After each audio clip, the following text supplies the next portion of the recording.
it's really difficult for us to denote that busy work and something that we're doing just to do versus something that we feel like we can be really interpreting and putting into our deeper knowledge.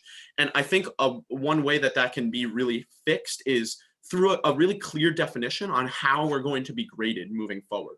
Because while I've seen some teachers, this is talking me personally, I've seen some teachers put in some different grades in PowerSchool.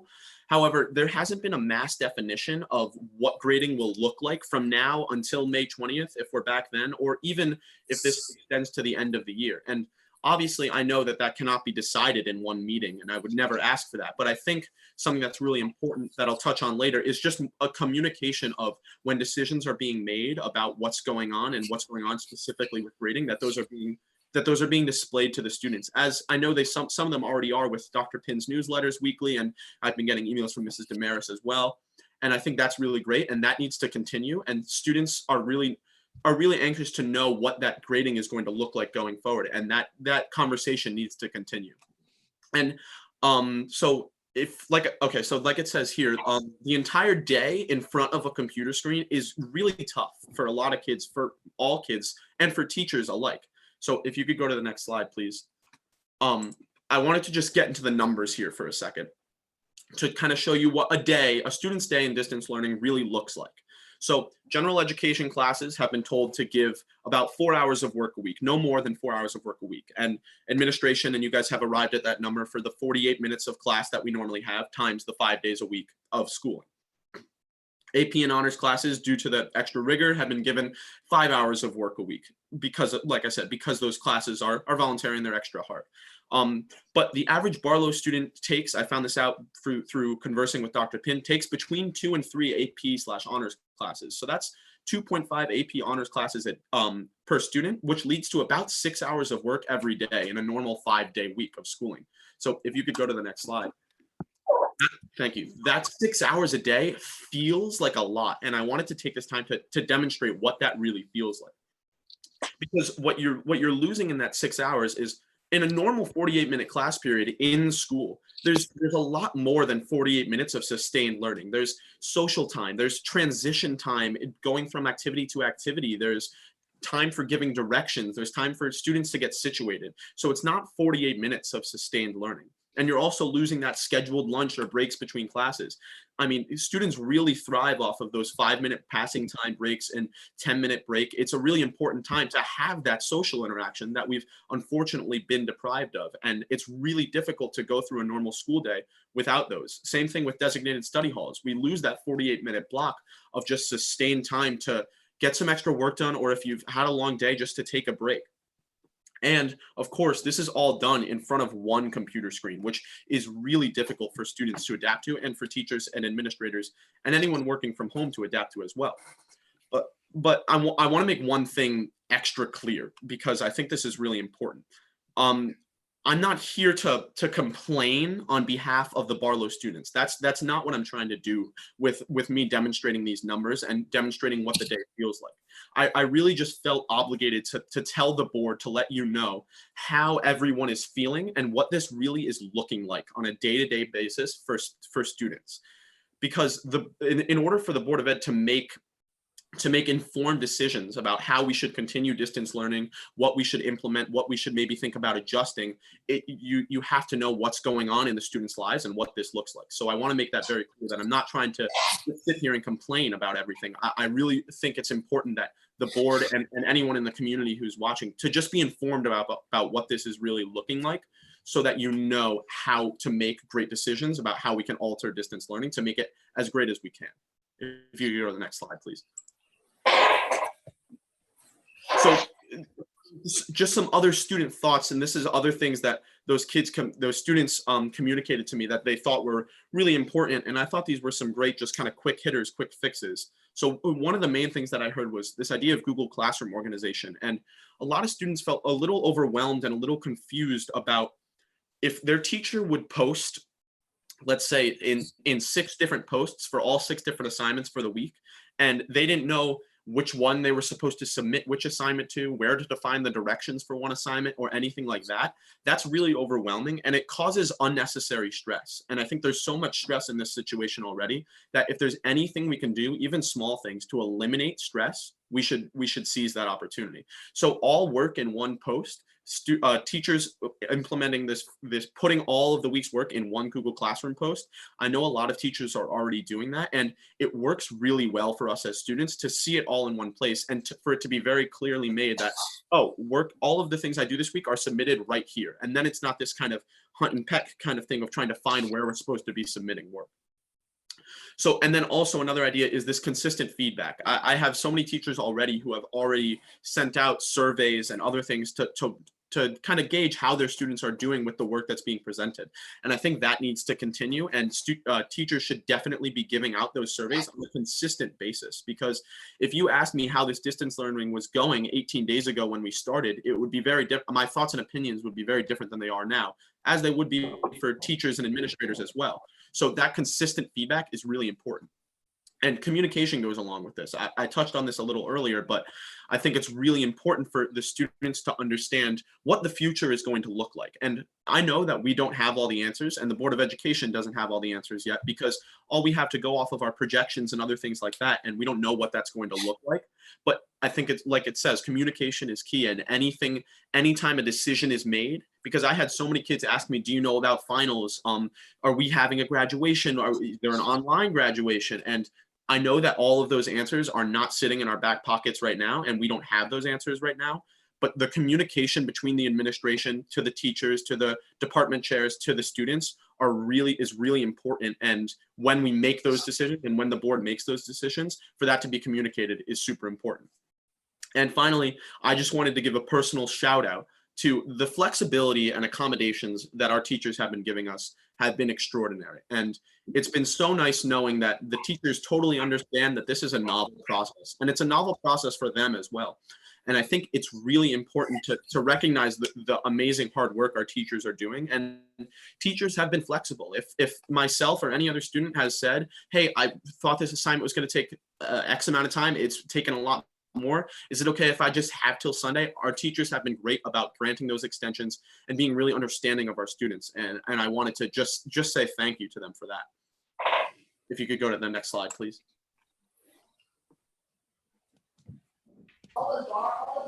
I think that was it, Max. That was, I think there's 2 more slides. Is there? Oh, there we go. Yeah, there it is.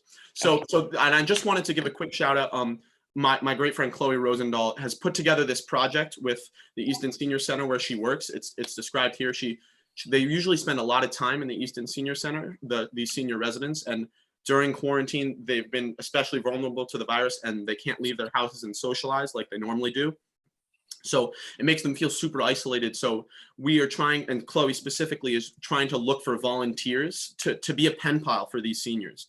So I have her email address and her name right there. It's Chloe Rosendahl. I think she's in this call somewhere. And I wanted to give her a quick shout out and just use this form that I have to talk to anyone that sees this about maybe signing up to be a pen pal with one of these senior citizens who really need it at this time. And I think it's great that people in our community and students in our community are going out of their way to put these projects together and to just come together as a community and be better. If you go to the last slide, please. So finally, I just wanted to say thank you. Like I said at the beginning, we are all on the learning curve with this. The Board of Ed, the students, the teachers, no one has gone through this before, and it's really a learning process. And I think it's so great that we are having this communication and that I can sit here and tell you exactly what the students are feeling and what the students think should be implemented. And I'd love to field any questions, and thank you so much for letting me present.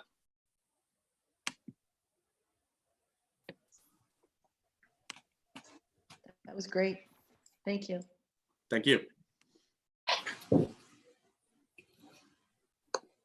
Max, I don't have any question, but that is amazing that you reached out to so many students to find out how they're feeling, because as you said, this is all brand new and your feedback is much appreciated. Yeah, of course. Thank you. I agree completely with Mary Lee. I mean, this is tremendous work that you did, Max, and I could not have said it better myself, and my presentation would definitely not have been that good. Thank you. I appreciate that. Max, do you think that there's some way that you could share your view of what you see in Google Classroom with the teachers? Just being a teacher myself, like kids have said certain things to me and I can't see it the way they see it. So when I put it in there, it looks pretty good to me. Sure. Yeah. So the main thing that I was saying with that is that it's so I'll speak in my experience personally. I think Mrs. Pinsky is in this call somewhere, so I'm going to shout her out. What she does at the beginning of each week, which is really helpful for us as students, is she just lays out the week's work and she says, here's everything that you need to do, and it's all put in a stepwise process. And if anything needs to be submitted to turn it in, that's made really clear. And if anything needs to be put on Google Classroom, that's made really clear. And the important piece of that is that it's all in one post. So I think what I was talking about with that kind of organization is when students see 5 different posts of this assignment and then this assignment and then this assignment, it's really difficult to just comprehend where stuff is supposed to go. So I think, yeah, the big piece with that is really just keeping everything in one spot and laying everything out in one spot so that students are extra clear that they know where they're submitting is the biggest thing with Google Classroom to regards to that. Okay. Anything else? Any other questions or anything? I think Mrs. Graziano was waving her hand. Thanks. Thanks. I was on mute.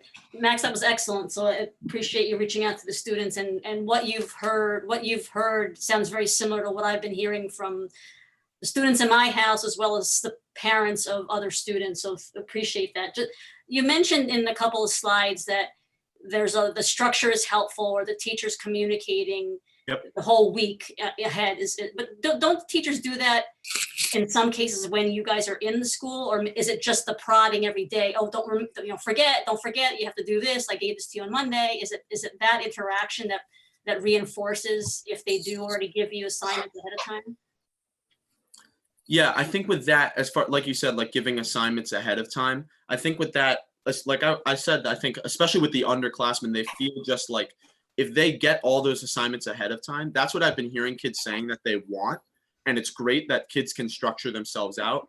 It's just the kids that the students that haven't yet, because they're underclassmen or for whatever reason, they haven't yet developed that skill of knowing how to structure themselves out. Because in school, they never really had to worry about that because, like I said, it's one class then the next, and it's really easy to follow. But now that they have to do all of that work by themselves, if the teacher presents the schedule and says, here's what Senora Gilmore, Mrs. Gilmore is the example that I used, and what she calls them are like suggested due dates. So everything is due at the end of the week, but she suggests maybe get these 2 assignments done by Tuesday, this one done by Thursday, and then you'll have Friday to do this final thing. And I think that sort of suggested due date or that recommended timeline is what would be most beneficial for students if that was implemented across the board. That's great. Good idea. It would be very helpful. I just want to say, as well. Parents as well, because parents are the ones who are now trying to say, I know it's only Monday, but you need to do something. Like it's hard.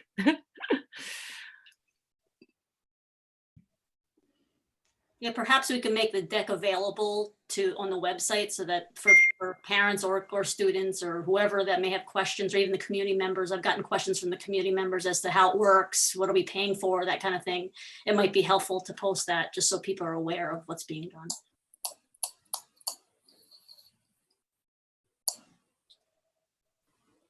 Max is trying to speak again. Oh, there I am. Okay, yeah.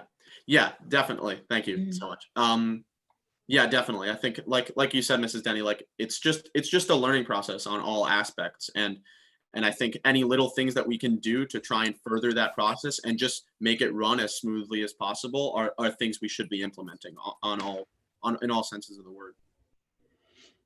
And I did want to say, because I contacted Mrs. Gilmore just to ask her about that schedule, and she said that a lot of other teachers are also putting that in place. So I know it's not just her. I just wanted to throw that out there, that is starting to happen. And going in line with that idea of the video chats, that's also starting to happen. I've had a couple optional ones for my classes. I know Dr. Nozo ran an optional one for her AP Chem kids, and that went great. They totally simulated class with breaking off into other rooms and working in groups. So these things are starting to happen. It's just a matter of accelerating that process and getting that widespread, because if that's what's working best for the students, then I think that's what we need to focus our energy on and make sure that we're getting that across.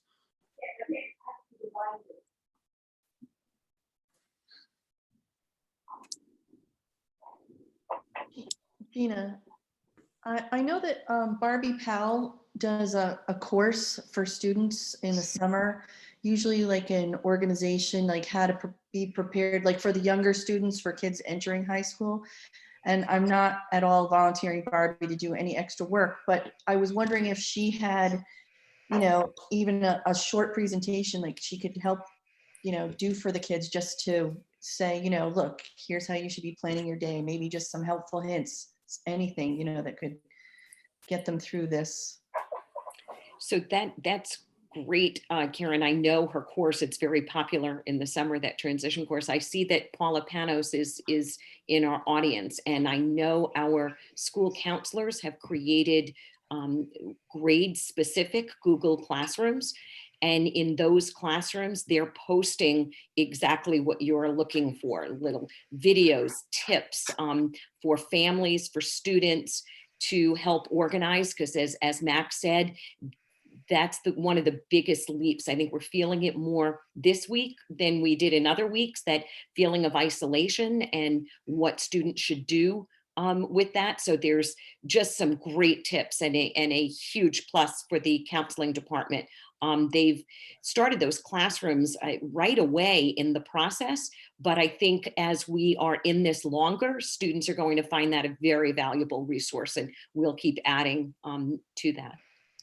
Do the parents know that's available for the kids to have available to them, you know? So A letter went out to parents, but I don't know, parents are not in our Google. That's one of the, I don't want to say a downside of Google Classroom, but the parents are not part of that classroom. So, but it is there, and it's a great resource. does it get communicated, like, I know I get your emails and your updates and things like that. Does that go out to them via like email maybe? You know, I think that's a great suggestion. I can definitely highlight that, and especially for the parents that are watching this and people that want more information on that. Yeah. Thank you. Great. Well, again, thank you, Max, for sharing. We appreciate that, and all the comments and all the work that you put into that, giving the feedback. It's great to hear from you, as well as some of the other students, since we're not able to go to the school and walk the halls and meet with the students in person right now. So thank you for doing that and sharing. Thank you so much. Thanks, Great. It Max. was Thank you. excellent, really. All right, so next we'll move on to public comment, and just quickly, I know there was a problem with the YouTube live streaming. Ryan brought to my attention, but I think we have it fixed now, so we should be streaming. So apologies for anybody that was watching and you missed all the motions on the 3 minutes and getting approved and all that exciting stuff. So, but I think we got it fixed, so they were able to see Max's presentation. So for public comment, you know, we've got quite a few people on, and if you, from the public, if you could either like wave your hand or use the little symbol for the hand, and the board members, if you can help me just kind of look at the panels there. I see Ed Miller right now, so I'll go to Ed first. For the public, again, if you can keep your comments to a couple of minutes, and then also announce yourself and address so we can get that for the minutes, it would be appreciated. So I'm gonna go to Ed first, and unmuting Ed right now. So you're unmuted. Go ahead, Ed. Okay, great. Thank you very much. I appreciate the opportunity. I wanted to pick up on what Max said so well. And just to remind everybody that it's not just a lack of video conferencing. If students right now don't affirmatively reach out to their teachers and request to talk, there is no discussion. There's no instruction from our teachers to our students. And it feels to me as a parent like we're either not being very creative or diligent about coming up with solutions, or perhaps we're letting perfection stand in the way of good. Because there are secure tools out there like WebEx and others, but if video teaching doesn't work, then why not have conference calls, small group telephone calls, or even one call a week from students to individuals, or from parents, teachers to individual students or groups. I know it might be messy and it might not be perfect, but right now we have a very talented group of teachers who are appropriately continuing to be paid, and yet we're not tapping into their ability to provide instruction for students. And we're not, in my mind, being creative, finding a solution. And then I want to say the communication about this has probably been not as good as it could have been, because we started with a very long email about the importance of our students following a code of conduct on video chats and how strict parents needed to be. And then frankly, and I try to pay attention, but I feel a little in the dark. I don't know what the plans are. I don't know whether we're going to try things and when we're going to try those things. And I would just say that we're running out of time, because there's a very good chance that we find ourselves back in this spot in September, and we're missing time experimenting and trying to find solutions. So I think it was really good to hear Max's viewpoint on this. I think what you're hearing is that parents and students want this, and I hope the board and the administration will come up with a solution. And thank you for letting me comment. Great. Thank you, Ed. All right. Let's see, it's looking for hands. So Jeff Parker, I've got you next. So again, if you don't mind, this is a reminder, name and address. And Jeff, I'm going to unmute you. Go ahead, Jeff, as soon as you're unmuted there.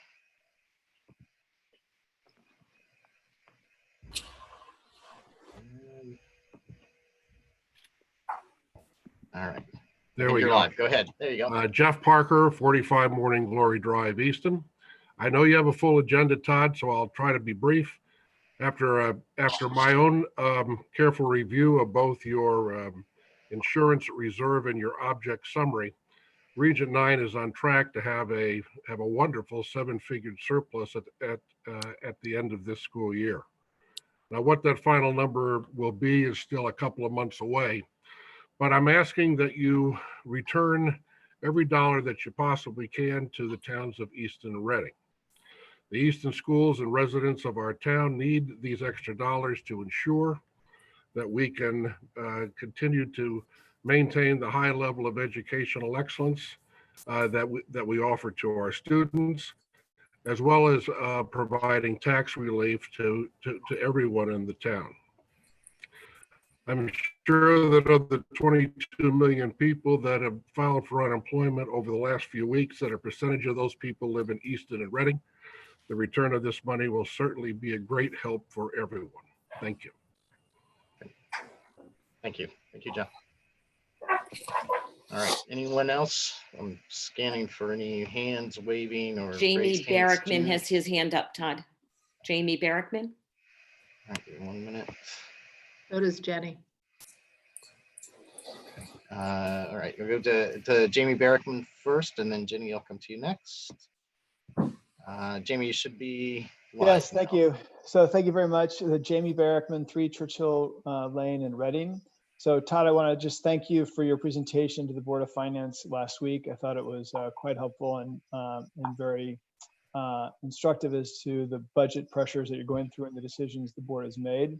And I want to build on what Jeff's comments were a few moments ago and let you know that I share that sentiment entirely, speaking both as a Reading taxpayer and resident, but also as a member of the Board of Finance. And I plan to, tomorrow night at the Board of Finance meeting, introduce a formal motion that formally has the Reading Board of Finance request to the Region 9 Board of Education that you return all unspent fiscal year 2019-2020 operating budget funds and all health insurance reserve surplus funds to the towns of Reading and Easton at the end of the fiscal year, because it is so critically important.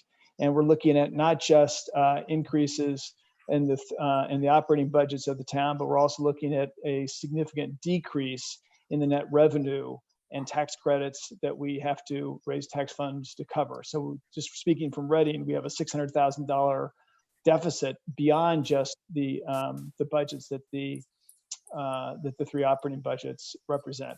So it is a very significant need that all of our towns have. So I strongly encourage you guys to to return all unspent funds. And I'm going to make that motion tomorrow night at the Board of Finance and hopefully be passed, and we can formally request that of you.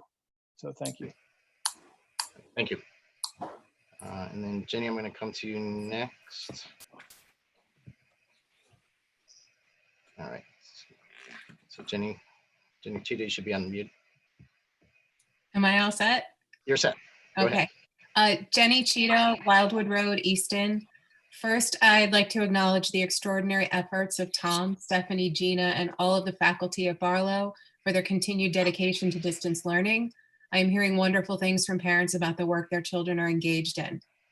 Next, I'd like to ask the Region 9 board to please give very serious consideration to any unspent funds given the potential impact it could have on the Easton and Reading K-8 budgets this year. As your own Board of Finance, your decisions carry great weight and have far-reaching impacts on both communities.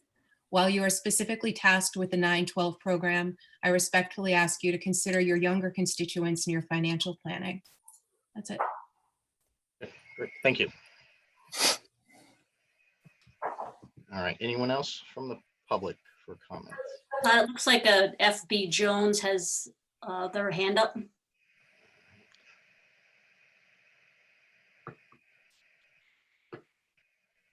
So I'm looking for the name. It's phones, F-O-N-E-S. Oh, thanks, Gina. I think it's Gene Phones.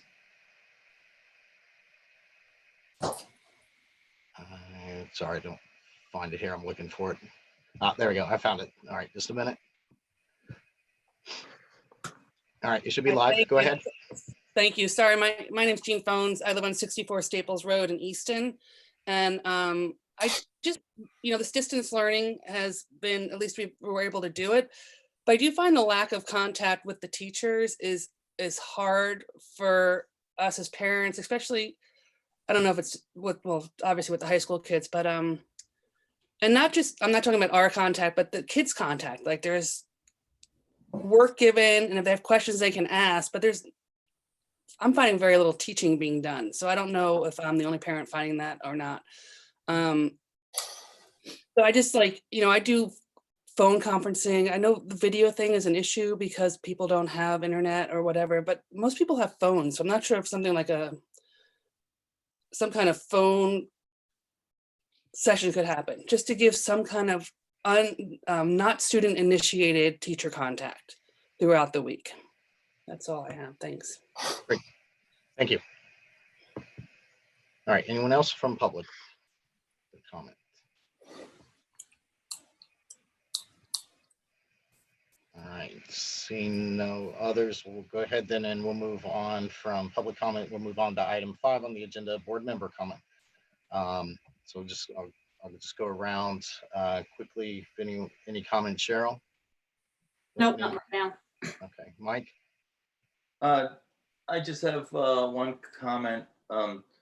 Basically, I just wanted to remind administration that we had passed 2 years ago or last year a motion that board members were going to receive all communications that parents and students receive. And I just wanted to remind administration how important that is for us to receive those so that we can stay informed. And the second part of that is, I wonder, I know after the first motion was made, we urged caution in advocating for students to sign up for Latin.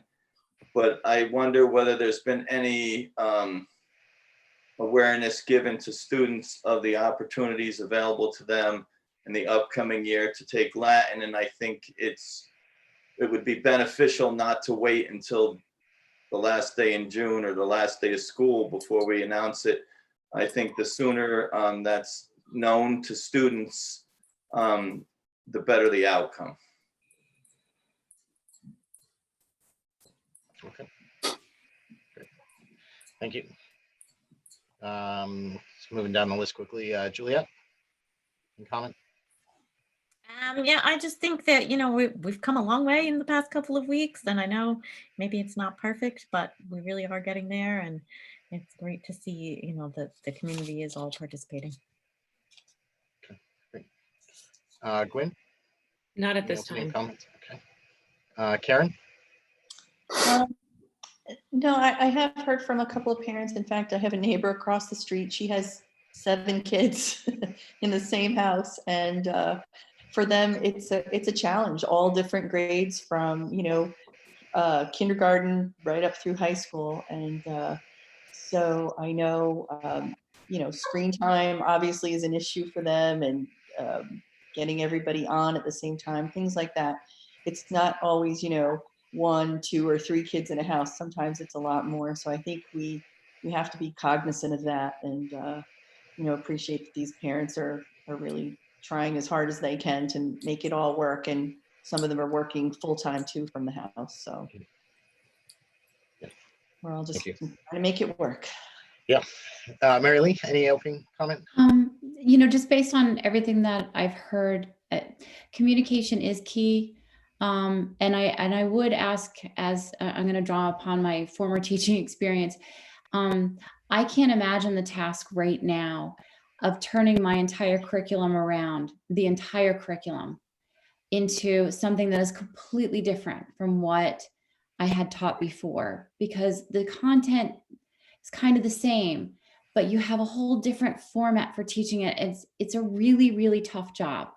The more I think that we can do in person or pre-recorded videos would be great. And I know as a parent, you must be very frustrated right now, but it is a very, very difficult task. And I would just ask for, patience and reaching out as much as you can to the individual teachers, because I know they're willing. It's just, it's a very, very tough task. And Maureen? I'll pass for now, except to say that the feedback that I hear seems to track the following.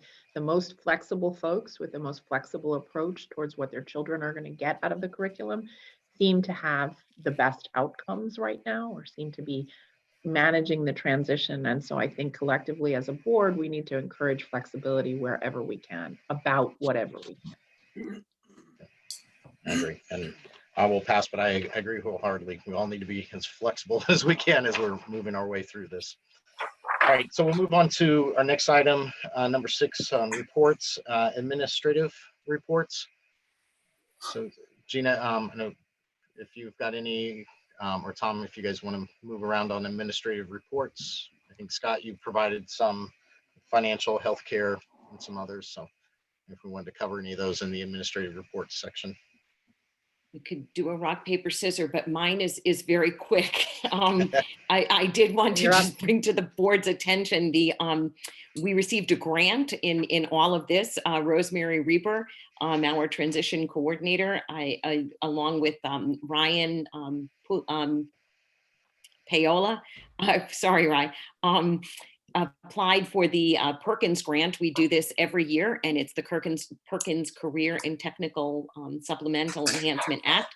We received $37,175, and the funds will be used as we have in the past to support our technical education classes. There was a chance to have an addendum to maybe get some more funds for our school, and I believe we're resubmitting to see if we can get some of our EMT course supplies covered. So I just wanted to bring that to the board's attention. Great. Gina, could some of this be used? Is it for, classes such as, video and things like that and EMT, or could this be used for any other technology needs we might have while people are remote? Either more laptops I know we have some excess laptops across all the 5 schools that we could redeploy for houses that they may be economically challenged. Is there a way we could perhaps use some of this grant for that, or is it more specific to for classes? Yeah, this grant is specific for classes. It needed to be written in that way for specific equipment for our robotics or engineering classes, right? Mike, go ahead. So I know that it's a an automatic procedure, but I just would remind that all grants that, especially ones that are in the dollar amounts for these, need to be accepted by the board in a formal motion. And so I just want to remind you that that's necessary as we talk about, we received that grant, we received that grant, you know. We really should make formal motions and accept them with great appreciation, because I don't think we would ever not accept them or turn down the money. But I think that legally and per our bylaws, we're required to accept those. All right, and so are you inclined to make that motion for I would love to make the Carl D. motion Perkins? and do the- So let's start out with saying that I move that the Region 9 Board accept with great appreciation the Weller Grant for how much? The Weller Grant were student grants. Whichever one. It's the Carl Perkins. The Weller This Grant. is the Perkins. This is the Perkins. The Perkins Grant, whichever. It's hard when I don't have it in front of me to, you know, to make a motion. It came in with the board material, Mike. I'm sorry. It came in with the board material, and I can help you, Mike. It's the Carl D. Perkins Career and Technical Education Secondary Supplemental Enhancement Grant in the amount of $37,175 to be used for technology education classes. So moved. If Juliet can switch that around and make it sound like I said it. Yeah. We will not edit the video, but yes, we can do that in a minute. Excellent. We have a second to Mike's motion. Karen. Second by Karen. Great, thank you. All right. Any further discussion? All right, all in favor? Aye for the board members. It's unanimous. So motion passes. Thank you for the Carl D. Perkins Career and Technical Education Secondary Supplemental Enhancement Grant. What a title. Yes. It's a very nice gift. Thank you. And thank you, Ryan and others, for writing the grant and seeking the funds for us. We appreciate that. Yes. All right, other administrative reports? You know, Scott, we've got Stephanie? Insurance numbers, and Stephanie is. All right, let me make sure. Let me unmute Stephanie, sorry. All right, go ahead. Okay. I'm in the process of finishing the written summary of the distance learning survey. I can share with the board that we had 1,000 responses to the survey. And you'll be pleased to know, I hope, that at the high school level, things seem to be going the most smoothly.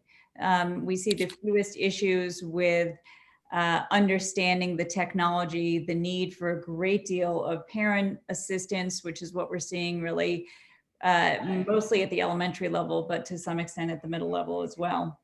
What seems to be on parents' mind at the high school level are topics of grading, exams, graduation, placement, and the missing social aspects that Max described so well in his presentation. There's a desire certainly for more consistent use of teacher videos, a great desire to feel as if kids are experiencing school to the extent possible with real instruction in the form of videos created by teachers. I think the educators among us all recognize that while it sounds simple, it's actually quite a complex endeavor. Teachers were very grateful for the half-day PD sessions that they participated in recently, and I think that's gone a long way to advance us to the next steps. I would say the last thing I want to share about the survey is just that families are looking for more consistent expectations, more consistent methods for submitting work, greater consistency with the feedback and the feedback loops between teachers and students.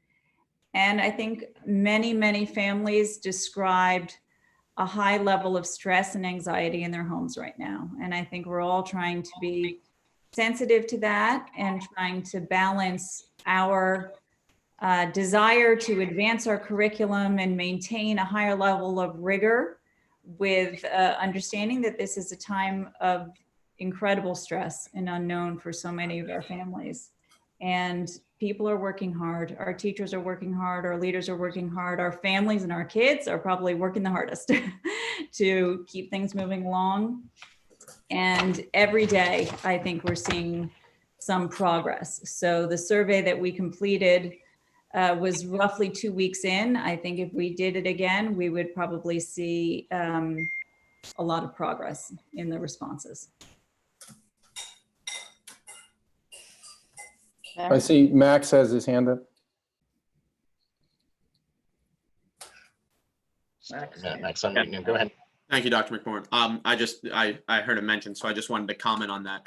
I heard you mentioned prom and graduation and those kind of upcoming events, and I just wanted to comment. I had a meeting. We had a meeting with the student council and the senior class council with Dr. Pinn and some other administrators, just about what that process will look like, and I just wanted to throw out there this the thought that in any seniors I contacted, I added on this kind of amendment to the end of my message, just saying, you being a senior, you have such a unique perspective, and do you have any thoughts or opinions about those big events like prom and graduation?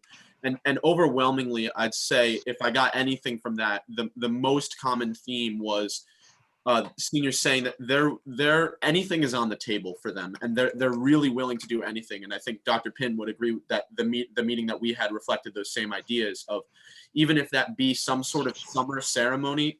Of course, we don't know how the virus is going to continue, and the projections are just that, projections. So we won't know until we're really there. But I just wanted to put that out there, that those summer events or anything, those seniors are really looking forward to trying to figure out just any way to get those events in. And I'm sure myself and the student council and the class councils as well would love to be working together to find a way to implement those events. So I just wanted to throw that out. Great, thank you. And we do have several of the items that you mentioned as topics later in our discussion. Oh, great. So Yeah. we will address some of those, if not all of them. I have a question for Stephanie. Stephanie thinks that it's helpful sharing that the survey findings, and it's nice to hear that it's lining up. The parents are somewhat lining up what the students are saying, because I find that in some cases the communication might be different or the perceptions might be different. So it's helpful to hear that.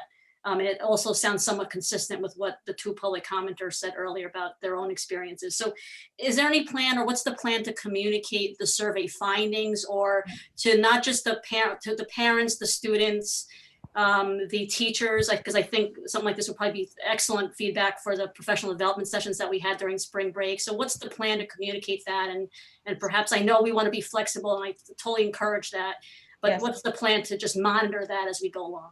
Yes, so the administrative team had the raw data in a very rough summary of the survey last week prior to PD. So I think that most of the building leaders shared portions of the survey results with the teachers to guide their work.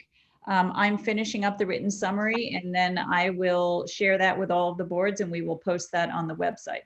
Great. So that will include both sort of raw percentages for every grade span, as well as a summary.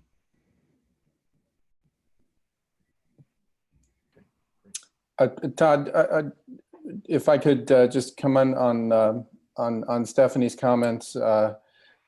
Stephanie and I, Dr. Pearson-Ugel and I, met with the Teacher Association leaders today, and I think that parents, teachers, students, the community, we're all in agreement that we want to continue to move forward in improving the quality of what we're undertaking. And the teachers were extremely grateful for that professional development time. They spent it learning about how to use the platforms and the tools for distance learning. And we are looking for an uptick in teacher-created videos, explanatory lessons. So we'll see more of our own teachers sharing mini lessons in lieu of giving a reference to a YouTube video of a stranger or somebody. I think we'll see more of that. We'll see more convening of teacher office hours, teachers saying, I'm available at this point for kids to come into a Google Meet or to contact them. More small group discussions, outreach, one-on-one follow-up. We're one of the things we're learning, we'll talk about later, is the translation from what happens in the classroom to what happens in distance learning isn't as smooth as it might be perceived. But I do want the community to know that what parents are asking for is what teachers want to give. And there are, the logistics and the time constraints, but it's not a resistance or a lack of willingness. I think our teachers are working very hard, and the administrators are working hard to support them also. So I think we'll see more and more of the authentic exchanges that people are looking for. Do we have other reports? I would, if Walter's still on it, I would, if he wouldn't mind, sorry to put him on the spot, but an update on the tennis courts and the fields, unsanctioned usage. I know we took a few steps a week or two ago to make some changes in schedules, some signage and some other things. So Walter, I'm going to unmute you if you don't mind, if you could give us an update on if the usage of the tennis courts and fields has remained or has it declined, some of the actions. We're actually doing really well with it now. We did post everything. We also chained up everything.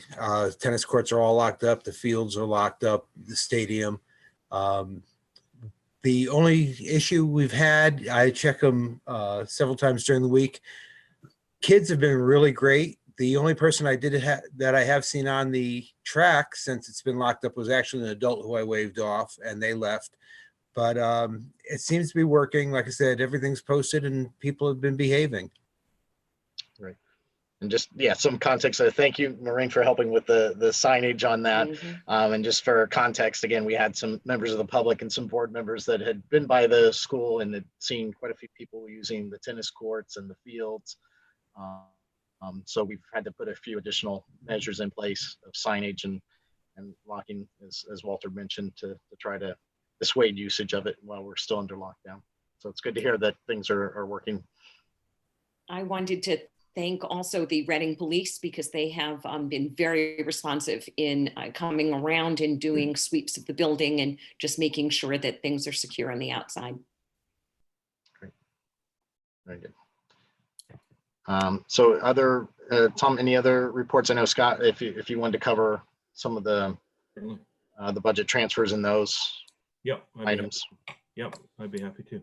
So I want to focus on the health insurance reserve as well as the budget object summary, and this would be the time of the fiscal year where I would start to give a view of where I think the end of the year is going to land in terms of unexpended dollars. So we'll spend a few moments on that as well, but I want to start with the health insurance reserve. The report you have in front of you has claims through March. So we have 9 of 12 months in now. So the year has become much more clear, and barring no surprises in these last 3 months, we continue to be on track for a very, very low claims year. Probably the lowest in the last 5 to 6 years. It's abnormally low. We've been running about 30% below last year's average, the last 3 rolling years average as well. And that trend has continued. I think that myself, Vicki Cram, who is very involved in monitoring this program, as well as my various discussions with Brown & Brown from our insurance advisory standpoint, have all remarked all year long how low the claims year has been. So that's a good news story. What it says though is if I were to forward forecast where would this land, I always do this according to taking a look at where the claims have been. So I do a forward projection based on this year's claims to date, and if we were to continue that way for the remaining 3 months, and then I look back at the prior year and the prior 3 years. And in this particular case, our prior year and prior 3 years claims are very close to one and the same. In either of those 2 broad scenarios, if these remaining 3 months don't show us any major surprises, I would anticipate our balance at June 30th in this account to be somewhere between 1.5 and 1.7 million, as the balance is not drifted down really as a function of the claims year being so atypically low. So 1.5 to 1.7 is my current thinking on that. For the budget object summary. Can I ask a question on the health insurance? Yeah, Yes, go ahead. So our, for budgeting purposes for next year, am I correct in my thought that we didn't budget any increase in health insurance rates, which normally we would if we were having a typical year? Is that correct? We did not, right, we did not. So budget. we made assumptions in next year's budget that based upon our healthy fund balance, we were not going to add in, and maybe you can clarify for us, how much was the rate of increase in Reading and in Easton for health insurance expenses year over year? In their budgets, it was approximately 15% for each of them. So 15%. So off the bat, again, just so we keep everything in context, we are 15% probably lower than starting out from scratch if we had a much lower health reserve balance. The projections that Brown & Brown does, they start this in the late fall timeframe and base projections on claims experience. They then refresh that analysis again. Typically, the latest that we get would be claims experience through January, which would be 7 months of actuals with those projections happening in the February timeframe. Once of course we get through January claims. So even then, they're making some projections for the balance of this fiscal year on how they think the year is going to land. But their projection for the 2021 year is going to be based on a view of how is this year looking like it's going to shape up, and then taking into some context of prior years, prior condition as well. Because fundamentally, they're doing an underwriting exercise. They're not really doing a straight math exercise. They're looking at what's the likelihood of this, what's the likelihood of that. They're providing provisions for high claimants to hit the individual stop loss. So based on their reviews of it, it's very much driven by claims experience.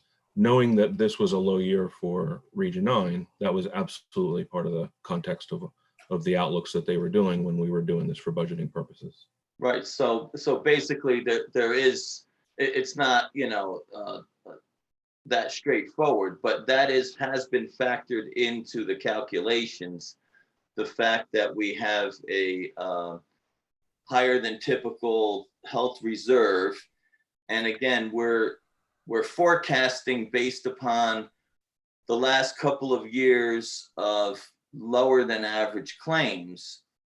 But again, as we know, and as we have seen historically, if you go back 2 or 3 years, it paints one picture, but if you go back 15, you'll probably find a year where all of a sudden, the bottom fell out. Like I think Reading has been experiencing, of late, as far as like the health insurance reserve, I think the Reading School Board put $300,000 into their health reserve at the end of the year last year, and then we put $300,000 into our health reserve, and theirs turned into negative $50,000, and ours turned into 1.5, and that's just the way things turn out sometimes with how the claims come in, and that can change on a dime. So I guess I'm not trying to paint any particular picture. I'm just saying it's probably somewhat optimistic just to base that the last 2 years have been very low. We haven't budgeted an increase, and to draw the assumption that next year will again be very low. It may be, but I think there's really no way to know that for sure. Is that fair? Forecasting claims is more art than science, for sure.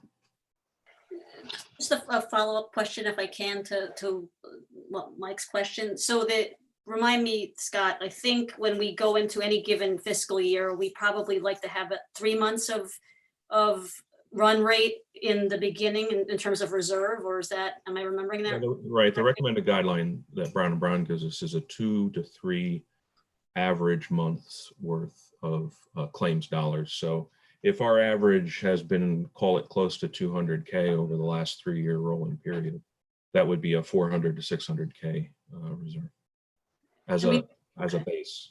Right, but we typically go a little bit higher than their estimate, just because, again, of the ability for us to go and get additional money if we spend it all or go negative. We can't go to the towns and ask for a town meeting to get funding, right? We've got a different process as our own regional board of finance.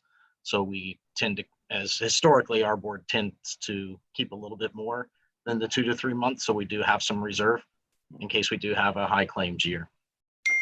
And we do have a lag, right? I mean, so in other words, the claims in March or the claims in April may be indicative of actual events that occurred in March, for example. I don't know. I don't remember. I'm assuming there's at least a month lag, if not more than that, right? That's correct. So presumably if we've got, you know, I know we don't, I don't know if we how many cases of COVID we have in our population specific to Region 9, but we won't see any outcome of that until we start seeing the claims in June or so, if there is any additional costs that, or people that would hit the stop loss, right? That's very likely to be true, yes. Okay. Right. I would expect, again, Cheryl, that most people, you know, if they're allowed to, you know, travel and go and do appointments, they will probably do it since they've met, you know, some of their deductibles already in this year. So I would expect we would see a bit of a spike here over the summer versus into next year. Again, depending on, you know, when people can get out and get to the doctors. But I imagine, yeah, we will see a spike. I don't think the estimates have been adjusted for anything like that from a COVID-19 perspective. No, the outlooks that I gave you are literally straight math. To the earlier point, I can't really forecast claims. I can say that if they continue the same way that they have so far this year, or if they continue similar to the way they have been last year, I can do math. That's as accurate as I can get. I'm not an underwriter. I don't see the details of the medical claims. I wouldn't want to see the details of the medical claims. So I'm purely looking at it from a financial standpoint. I can tell you that Brown and Brown issued a communication to all of their clients, and they did indicate that there's certainly a behavior that's going on currently, which is that discretionary items really have not occurred, and that certainly would have started to occur in the March timeframe. And we would continue to see that that discretionary activity probably being very low, at least certainly through April, I would say, given that we're this far into it, and potentially even for a month or two to come. That's on the downsweep side of claims being a little bit lower than usual. One of the things they were at pains to point out was that doesn't mean that they're going away, that those activities are very likely to come back. They're just going to come back a little later. And then the second comment that they made is that the impact of a very high urgency case that's due to COVID-19 would almost immediately hit our stop loss. So a singular event can have a very large impact very quickly, all really unknowable for sure in our scenario. But they offered those as cautionary items to be aware that this is a little bit atypical than perhaps your typical claims experience would be, at least over these several 3, 4, 5 month period of time until we really see where the future settles in. Yeah, go ahead, Mike. Right, and I think from 2015 to 2018, our claims are up $800,000 in that period of time. So again, this is, you know, it might be something that's happening right now, but it's certainly not the norm, you know, so to speak. So that's one thing to bear in mind. And I think the second thing to bear in mind is that I believe one year Easton had to ask for like $1.2 million. They were short in insurance.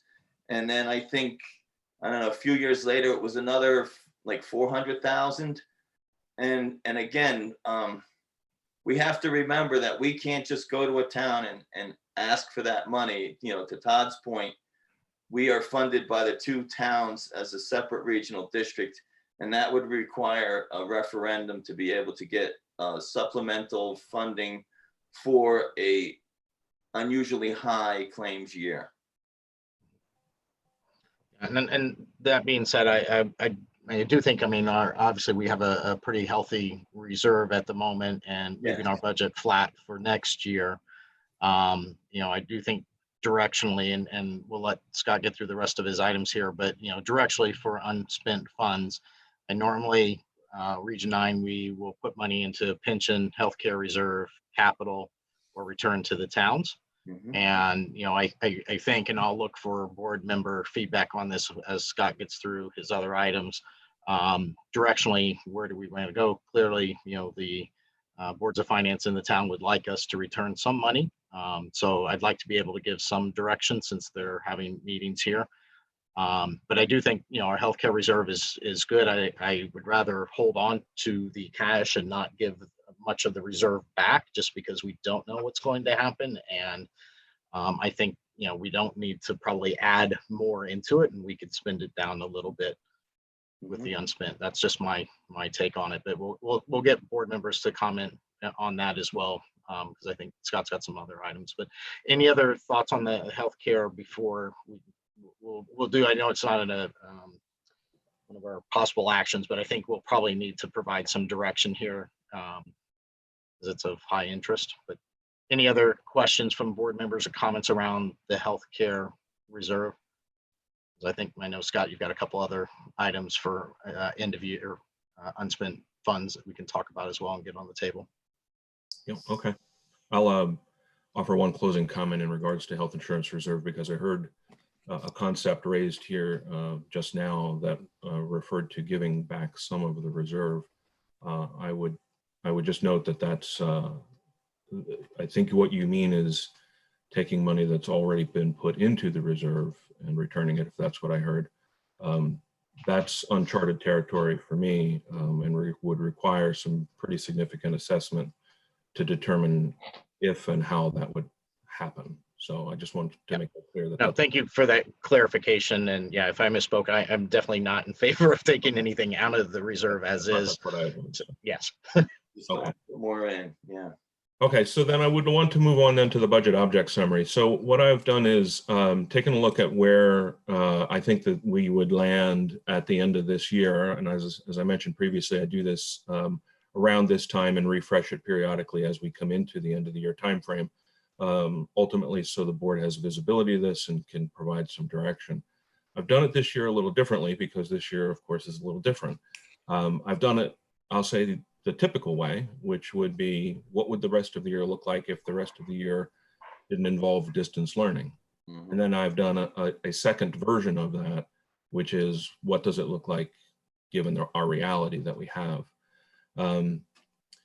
So from the first part of that, the total unspent that I would say we would have in sort of that typical unchanged non-distance learning scenario, I would say would give us a $1.1 million unexpended balance. Now, it's important, I think, to remember that at the end of the last fiscal year, there was a prepayment of two major items from this year's budget, and the direction at that time was not to expend those funds in this year's budget, pending further direction from the board. So that money has been unspent, intentionally so, throughout this fiscal year. That was approximating 625,000. So that 1.1 million I mentioned to you, we were spotted 625K basically coming into that. The reason I mentioned that is I wanted to give a little bit of insight into where does that 1.1 come from. And if I were to, I'll say, normalize or adjust for the 625 that we started out with, we're really looking at about 480, which is about 2% of the budget, which is fairly typical, and in fact quite less than what last year's was. And that comes from the typical areas. It comes from areas like breakage, lower outplacement tuition, lower outplacement transportation. We did a little better on the excess cost grant this year than we had budgeted for. So 480 in a typical year. We were spotted 625. That gets me to 1.1 if this were not a distance learning end of the year. So my second scenario then would be, this is a little bit more challenging, but I've taken into account those areas where I think there's going to be incremental ups and downs of different things. And some examples of that would be, we know we'll have reduced spending on stipends for athletics and extracurriculars. Along with that comes a reduction in fees. Our budget depends on an offset from athletic fees paid by students. Those will be lower. So that's a bit of a mix, but ultimately net positive. Some reductions in some outside services that we would have. I've forecasted a reduction in electricity savings for the building. And the reduction in transportation for spring athletics is material as well. And then finally, I'll mention that there is a negotiation in progress with First Student for the home to school runs. Per the governor's Executive Order 7R, we're obligated to negotiate with our provider to pay for the minimum mandatory to keep them capable of resuming services on a moment's notice, in essence. I was going to say the beginning stages. I've had a couple of rounds of conversations with them, but I'm still really in the data collection, data analysis phase and working on negotiating that. I have a sense of where that's going to land. I've included a bit of a provision for that here. Those numbers could vary, is the reason that I'm telling you that. This is not bottomed out completely. So the punchline would be the 1.1 that I discussed previously would rise by 500K to 1.6 million. Similarly, if I back out the 625, it puts it at just about a million, 500K higher than the previous view of this. So those are the numbers that I wanted to go through, and I'm happy to take questions on that. Yeah, so I'll just start. So on the bus contract, and I know that's an ongoing discussion, but we haven't finalized the number on what our bus contract fees will be for the remainder of the year. Is that correct? That's correct. And then over the, I guess from the materials coming back in, so where we've loaned out Chromebooks and Wi-Fi hotspots and those kinds of things, I know it's probably hard to tell, but do we have enough of those? Are we expecting some breakage on any of those coming back? And do we need to account for some expenditure there to help cover, either damaged Chromebooks coming back in so that we have them in case we have to go back into distance learning in the fall? I haven't provided any provision for it. I don't think that we're anticipating any major loss there. Maybe that's optimistic, but I think that we're anticipating that first of all, we didn't loan out everything that we had. We loaned out what we felt was needed, what was requested. So we do have some that continues in reserve. So I guess the short answer is I don't think it's a material area for expenditure, really. Okay. Yeah, go ahead, Mike. So I have two questions. One's probably a lot easier to answer. The other one's probably more complicated. The first one relates to the certified substitute line that we budgeted for this upcoming year, I think at 50,000. And we talked about how in the past it's been budgeted at a much higher level. And correct me if I'm wrong, but I thought that part of our budget discussion, we had said that we were kind of doing the new model already. And that's why we were so confident moving forward with the new model, where we were, essentially bringing students to the learning commons and stuff like that. But when I look at the object summary, and it looks like we had 90,000, but we spent almost 83,000, and that would have only been through, March, which means, if I forecast that out, I would have said we probably would have spent all of that money. And so I'm curious as to whether we're still confident that our new model that I thought we were already doing is going to be able to function within that $50,000 budget. That's number one. And then my second question would be more complicated in that I think that we can have a greater discussion as we get towards the distance learning agenda item and lessons learned and what our strategies are moving forward. But I am very much a proactive personality, and I feel like we should be have everything in place in the event we need to open school virtually for the start of the school year, or maybe going into the holiday break where everything is virtual, and none of us want that. We're all hopeful that it's not going to go there, but if you do listen to medical experts and some of these health organizations, there is a strong possibility that could be the case. And so I would really like to have a very in-depth and proactive approach towards how we can not just maybe get through like the end of the year, but be able to enhance what we're doing to a higher level, maybe for, if in the event we have to do it next year. And so that's just the prelude to what my question really is.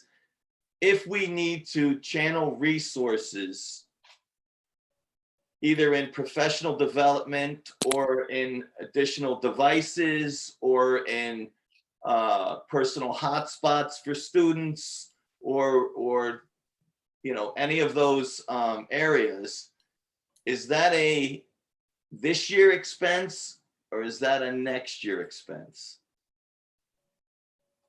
Does that make sense? Sure. So I'll take that one first, and then we can come back to the certified subs. So strictly speaking, it would be a this year expense if it was for the purposes of this year. Our budgeting approach is to develop an itemized estimate of expenditures necessary to fund this school year. Our needs can change throughout the course of a school year. That's why we have these reviews. It's why we have a transfer process to be able to make those adjustments as we go through a school year. I think if you're talking about building capacity to do something not in this fiscal year, I don't think there's anything that would prevent the board from making that decision. It would not be atypical with other districts. It's not typical for the way these three districts have operated over at least the last few years that I could speak to personally. That decision could be made. If it were to be made, it would need to be made in such a way that we had a very clear view before June 30th of what specifically the expenditure would be, down to the point of knowing the dollar amount and the vendor. So we would need to have it that specific to be able to put the appropriate encumbrance in place prior to June 30th for expenditure afterwards. So that's sort of a procedural answer to a conceptual and a philosophical question. Right, and we can dive deeper when we get to that agenda item when we're talking more, about the process and everything. But I just was curious whether that was this year or next year, and so that's helpful. On the certified substitute question, I would agree with you. We certainly would spend all of that $90K budget that we do have this year.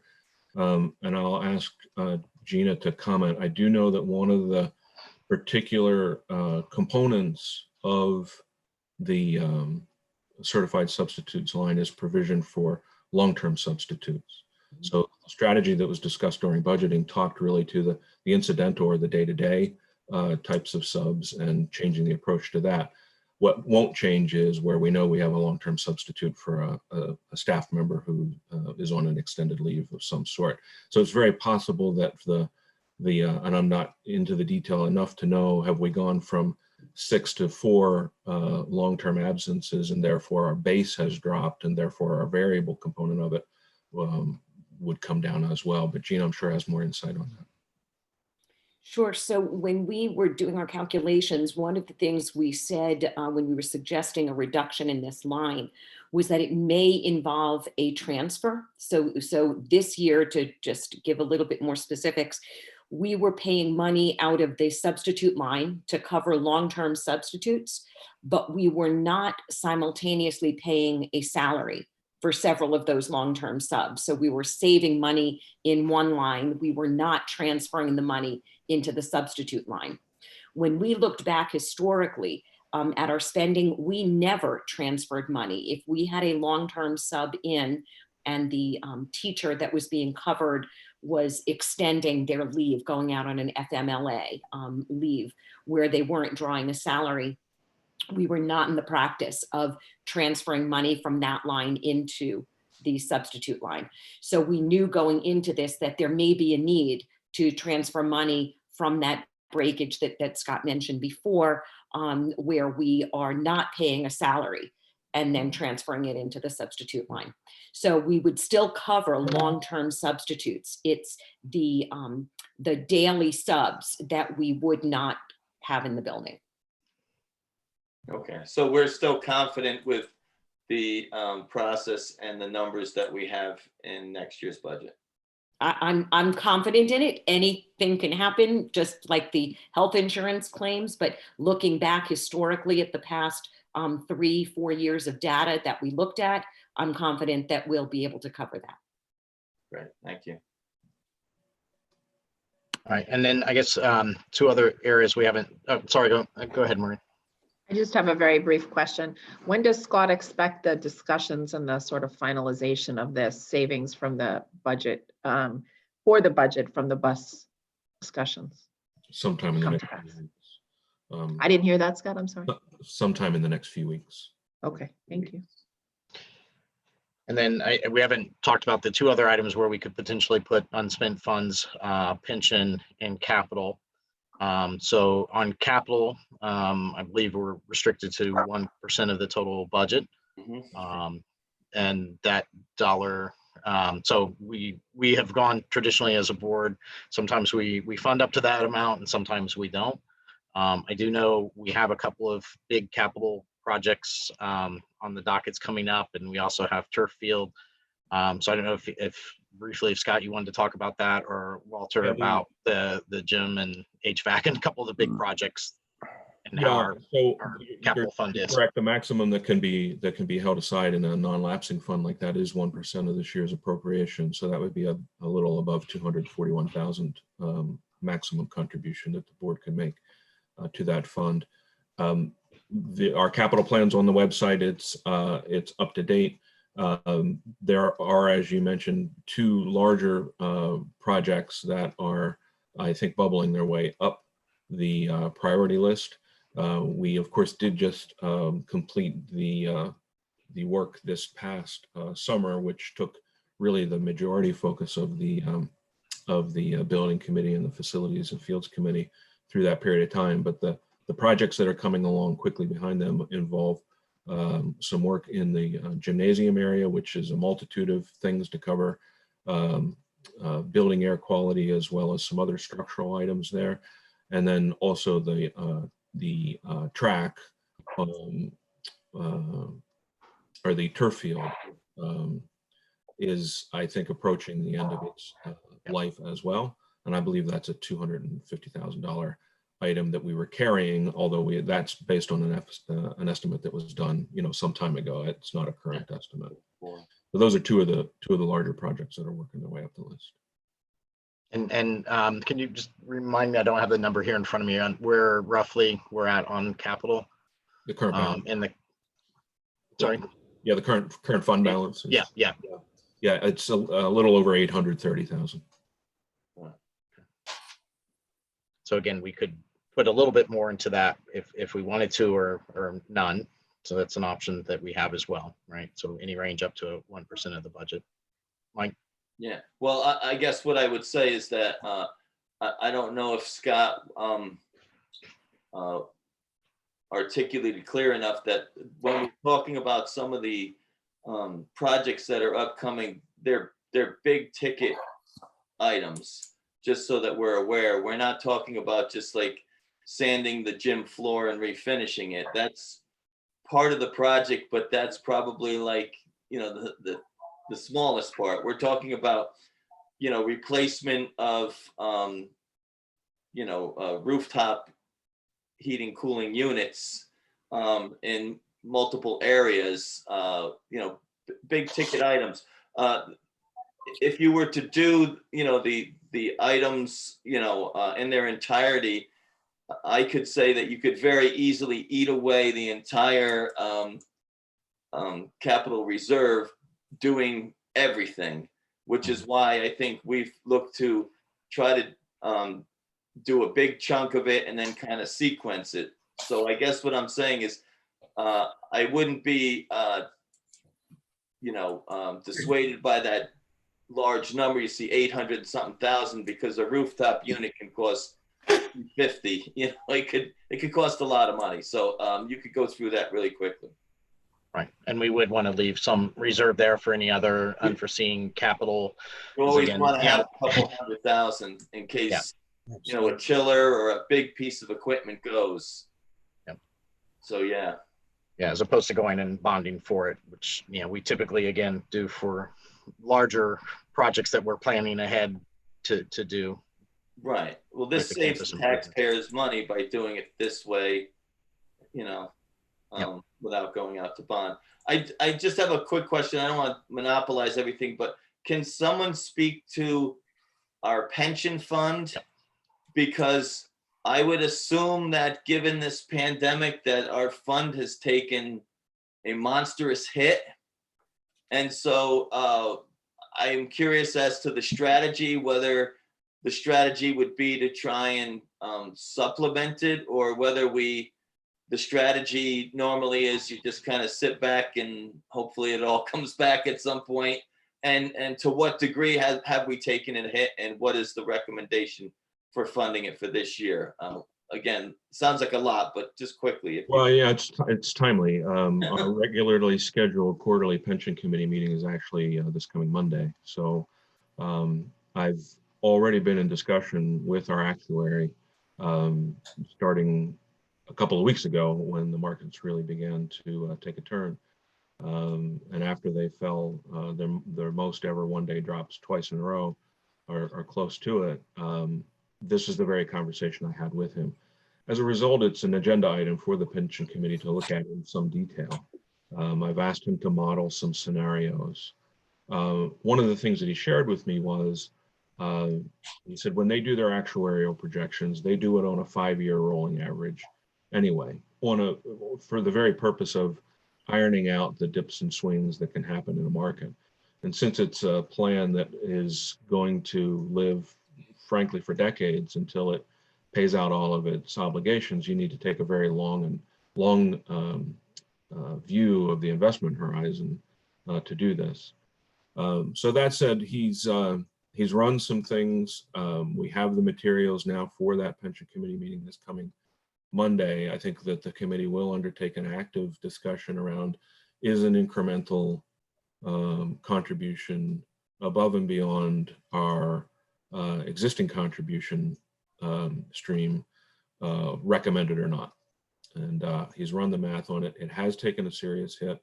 Off the top of my head, I think that a year's worth of gains last year, at a very, very strong year, I think those gains are completely gone at this point. But that doesn't mean that they're not going to come back in, I don't know, 4 months from now, 6 months from now.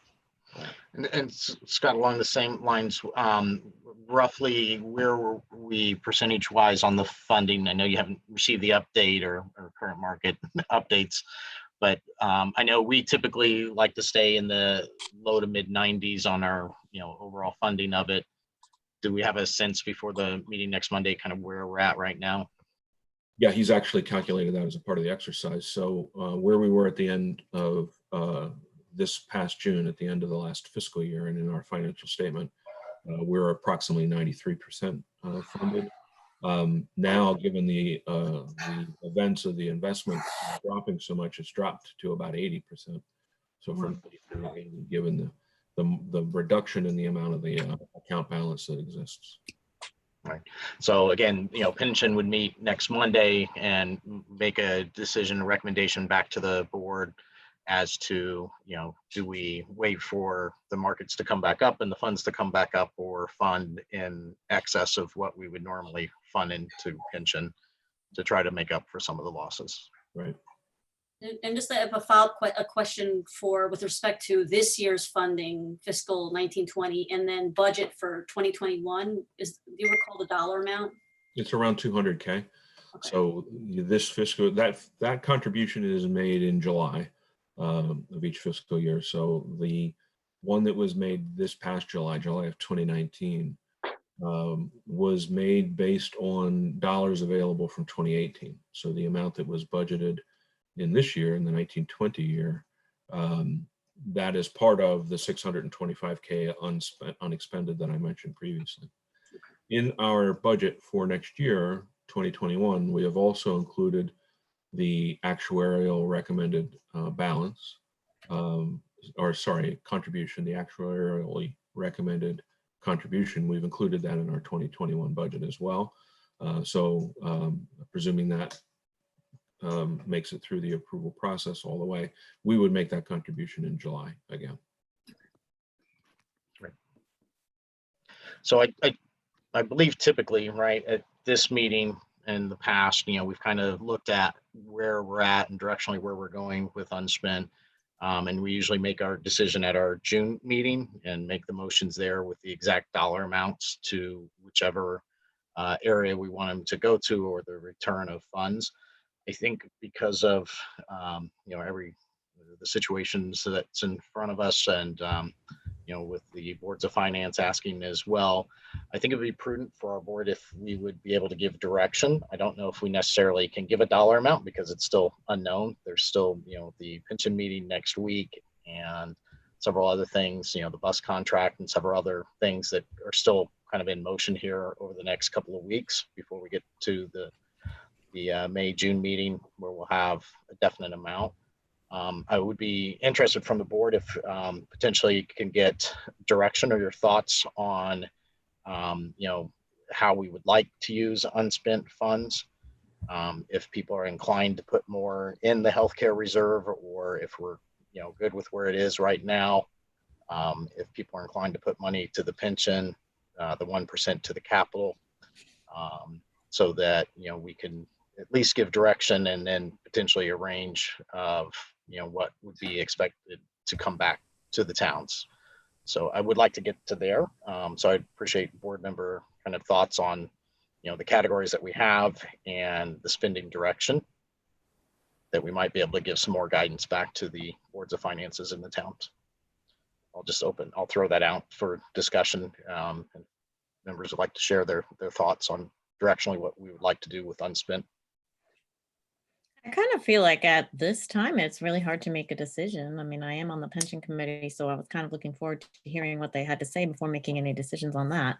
And I have to tell you that I am very concerned about not funding the healthcare or keeping some money aside for that, just in case we do have people that end up with COVID or with something else that comes out of this, because we just don't know right now.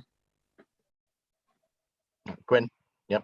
I agree with Juliet. I think it's I understand the difficult position the towns are in right now, but I think at this point it's very hard for us to foresee what's going to happen over the next 2 months. And to Mike's point about planning for the fall, I'm certainly hoping that those buses are rolling down the road the Wednesday before Labor Day, but I don't think that's a given.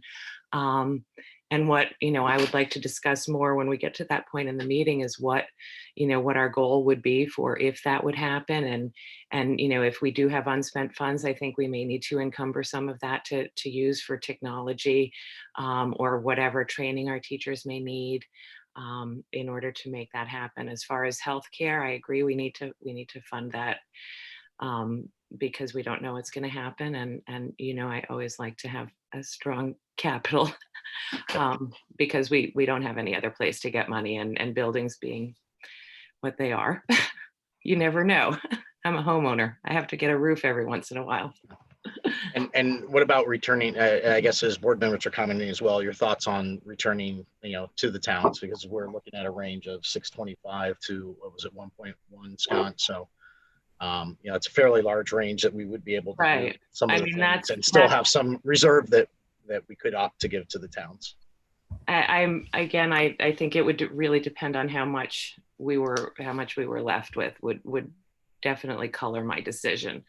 And I don't feel like I'm in a position right now to say that the town should expect a certain amount or even in a ballpark of a certain amount of money to be available from us, because we don't know. Things could turn around, and in 6 weeks we could be looking in a much better place. But they won't even commit to opening colleges in the fall.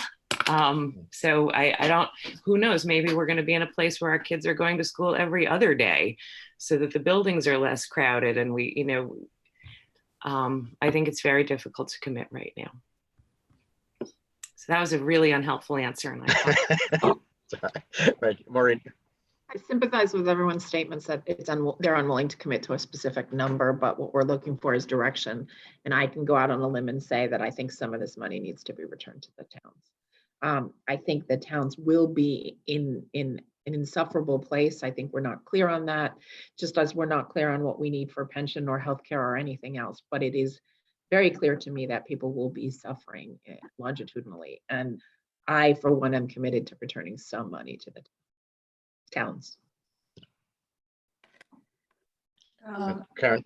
I agree with Maureen. I think that we do have to do something. And I think that perhaps there are some additional areas that might be forthcoming with regard to savings. I mean, I don't know, Scott, is there any substantial savings from kids that are doing outplacement schools now, for instance, that aren't going to those schools, the transportation costs for that, the tuition costs for that? I mean, I don't imagine those are being refunded because they're probably still all doing online. Right. But things like, we have looked at those things, and there would not be material savings there. no, okay. Specifically due to Executive Order 7R. So the same discussions around home to school bus transportation also apply to outplacement, special education facilities, and transportation to those facilities. So quick question on the buses. Let's say school doesn't start in September. Are we committed to indefinitely paying for buses that we might not be using for months and months? Right now, it really only applies to the balance of this fiscal year. I think we don't know what might happen in the future after that. Todd, I'd be supportive of returning some money back to the towns. I do want to be, or newly joining the pension committee and hearing the differential in funding year over year, that worries me a bit. So I'd want to make sure, first and foremost, we're covered from a health insurance reserve perspective. And then covered in my just thinking about is probably like 6 months of reserve. It sounds like we're at that point, or three to 6 months would be fine, because I would want to put in more for COVID-19 or some other unforeseen claims that we could hit our stop loss for. So that would be my priority. Then pension funding till we get at a normalized level of funding. I don't know if the state's going to relax some of the funding requirements, because I suspect a lot of the towns across the state are in the same position. So perhaps they might change whatever's mandatory. I don't know, but the pension committee can pursue. And then I guess with respect to the third item on CapEx, I mean, I think we're in good. I mean, respect to Gwen's comments and Mike's comments on making sure we have proper facilities and are taking care of them when we're back in the building. I think that's probably, of the three major areas, that's probably the one where I'd be willing to give more back of that to the town than some of the other two categories. But I do think we need to give something back to both towns. The one thing I just thought of, to the extent that executive order gets extended, right? So unlike the K through 8 and the Reading and Easton boards of education, they have to go to the Board of Finance for funding. Can't we, assuming that executive order is still in place, if we need to go back and we can still make a decision as a Board of Finance, can't we just expend funds at that point or draw more funds if we think we need more after giving money back to Reading and Easton? No. Okay. And we should be clear on what does giving back mean. Okay. In essence, what it means is we don't expend the full appropriation. So we're giving it back in the sense that we're not taking all of it, right? So we just logistically, so you're aware, every 2 weeks we request sufficient funds from each town in their appropriate share between them to cover that two-week payout for payroll and for accounts payable to our vendors.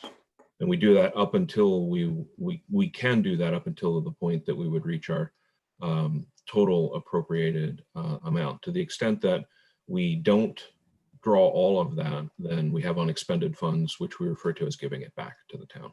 That occurs in the context of this fiscal year, of the 1920 fiscal year. So there's no provision other than the three areas that we've talked about: health insurance plan, pension plan, and capital reserve. Those are the only three places that are possible for money to be held over to a subsequent fiscal year. And then ultimately, if Region 9 does decide to give money back to the towns, it's really at the boards of finance discretion of Reading Easton to expend the funds that once we give it back. There's no contingent motion that Region 9 can say, hey, you know, we're going to give this back to you, but we want you to use it to fund education. We can't make a motion that way, because at that point it becomes the board of finance decision, right? Correct. Is my understanding. Okay. It goes back to the general operating fund for the boards in the town, the boards of Yeah, finance. they can allocate it. They usually put it in a rainy day fund or something. That would be my concern, if to the extent that Region 9 wants to continue to use that money to fund education, because I know in Easton we have the big gap from K through 8, and then in Reading, some of the overage on the tax base is due to the selectmen's budget as well as K through 8. So, you know, but both boards of finance could very well decide we just want to give it back to the individual taxpayer, which is fine if that's the way to decide. But, you know, just wanted to make sure people are aware that even if Region 9 does decide to give something back, there's no guarantee it's going to be used to fund something else. Maureen, I was just going to say, Cheryl, I shared your concern, that exact concern pre-COVID, but now I think that the issue is a little bit broader for the towns, and they may have issues that we can't anticipate as a result of COVID, including, you know, payment of their own property taxes by folks who can't afford to do it. But I guess we can't stipulate, you know, money coming back from us be used for. Absolutely, I understand that. Yeah, I understand that. And I would have been pre-COVID more reluctant to return it to the town because we don't know where it's going. But now in this environment, I'm much less reluctant. Mary Lee, do you have thoughts on the matter? I concur with Cheryl's and, you know, Maureen, and I guess everybody's kind of demonstrating that, yeah, if we have a safe amount that we can, you know, give back, but then we should give it to the towns. It should, but we do need to be very prudent about making sure that we can pay for our healthcare and our pension, but within reason. I mean, because we don't know what the towns are going to be facing as well, and we need to be careful about that. Yep. And I'll just from my viewpoint, I would say, you know, I'm definitely.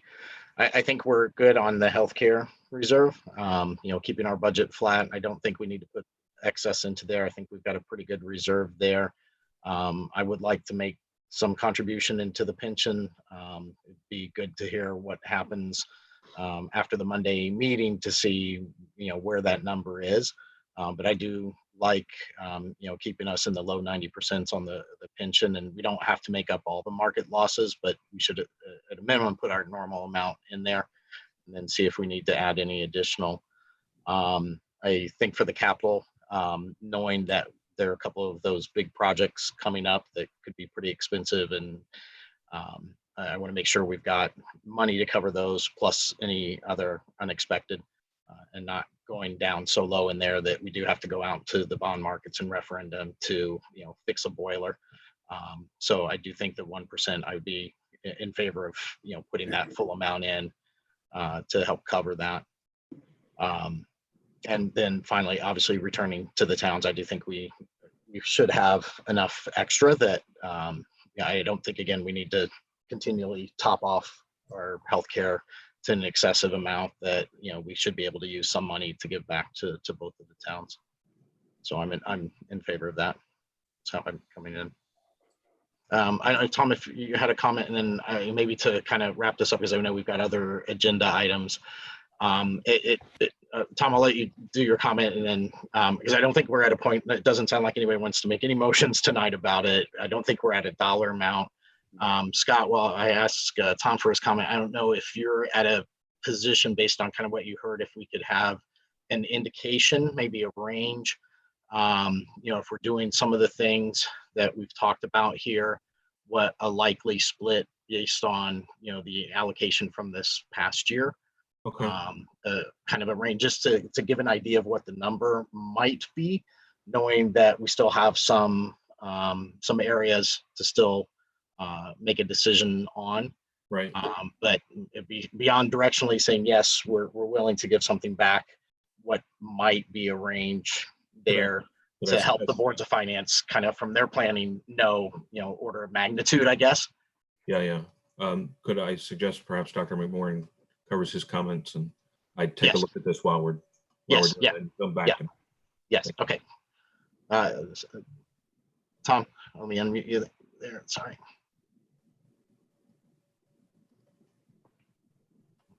Okay. Yes, thank you, Todd. So, again, you've had a good conversation. I guess the only thing I want to point out again, this is another opportunity for us to think about how a tri-district structure just simply functions differently from a united pre-K-12 structure, because your mandate is 9 through 12, and you're thinking about the programming here and the staff and the building.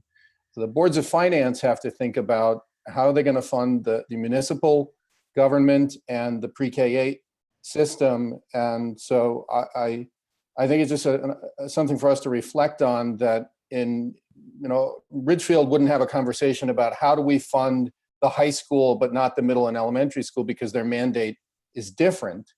And so I am thinking a lot about the folks in town who have lost income or been furloughed or lost their jobs, and the burden that's going to place on collecting taxes and levying enough to run the towns and the school. And so I do urge reflection, and what can the board return to the town? And then I'm not quite sure what the town does with that, but I think they can use that to pay down the mill rate, to put into the general fund to offset some other costs. So I perfectly respectful and don't mean to be disrespectful to the Region 9 board has to think about 9-12, but as the superintendent, I'm thinking about pre-K-12 and the potential impact on the Easton and the Reading budgets, and how the boards of finance going to be looking any way they can. And I know that's bigger than the topic you're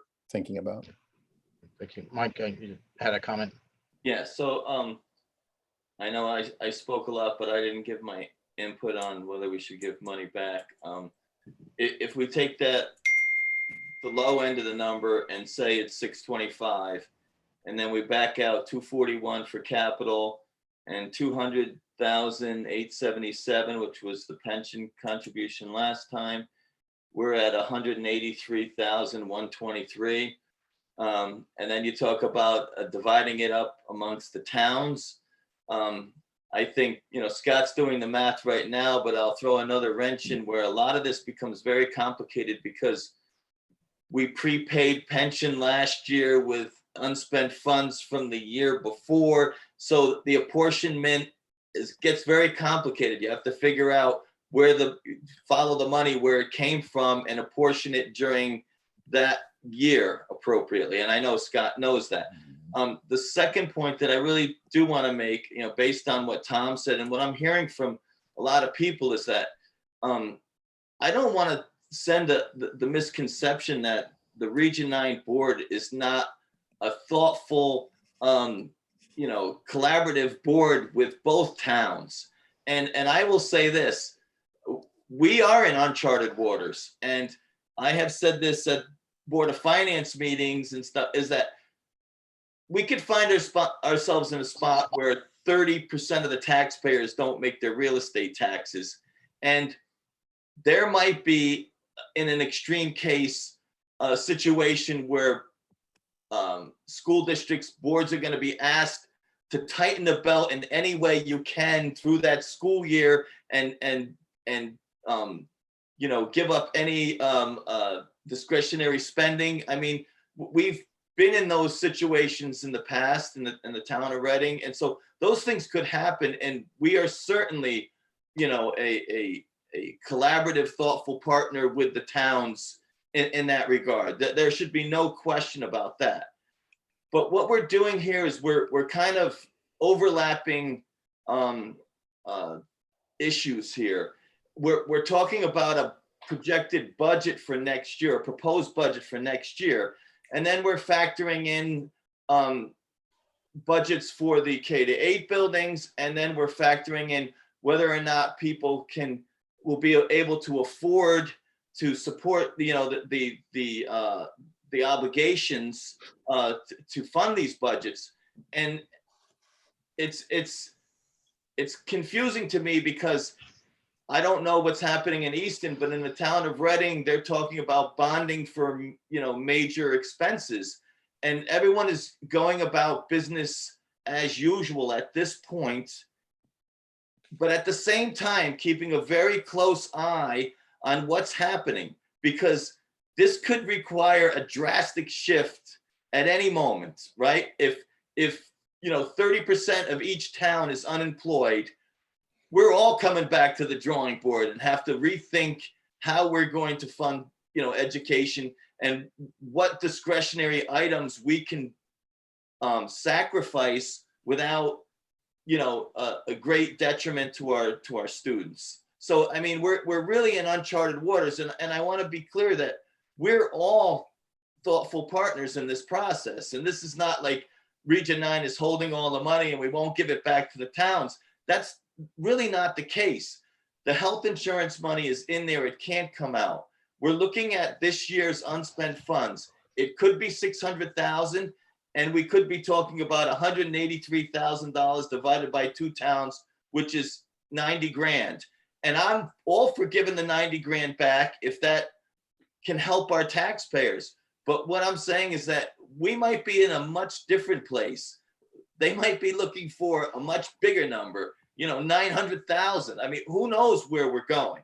So I think it's too early to say where we're going to give back 600,000. We don't even know what that number is. But I think we can, you know, reaffirm to the towns and to our, you know, our constituents that we are obviously thoughtful members of the community, and we're going to do our part, whatever we have to get us through this thing, you know, and I think that's important that we say that. No, I hear you. And I think again, to your point of there's unspent money we need to deal with from this year. And it sounds, you know, collectively, we as a board, we're not ready to make a firm decision on, you know, dollars and percentage. There's some unknowns with pension that we'll get some clarity after next week. There's still several other items, bus contracts, other things, you know, coming through that still need to be decided. But I do think, again, you know, we can give direction back to the Board of Finance to, you know, use to offset, you know, mill rates and so forth, you know, for their coming year. So I hear you. Yeah. And I don't think, again, you know, any number that Scott's going to give us here is going to be a you know, solid, this is it. I'd rather give a range with lots of caveats. But, you know, to kind of help set expectation, you know, what's the size of the number between, you know, at the low end where you were saying, Mike, to potentially what could be on the higher end if we do some of the things that we've been talking about here, right? Because it sounds like the board is in favor of putting some money into pension, some into capital, potentially health or not. So I think we still need to discuss, you know, that. So, you know, I would like to be able to give some kind of direction, you know, based on the sentiment that I'm hearing here from the board. So Scott, if you're at a point you can, you know, give us a range with appropriate caveats in place that this is not by any means the low or the high. It's just some quick math that we've done here to help the towns understand what might be coming. And, you know, we'll firm that number up as we normally do over the course of our next couple of meetings and make the final decision in June, because we do have to allocate any money right before the end of the fiscal year for this year. Yes. Yeah. So all of my previous caveats remain in effect. And then some. And then I'll further stipulate. So the two numbers that I referred to earlier were normal end of year, not distance learning, 1.1 million unexpended.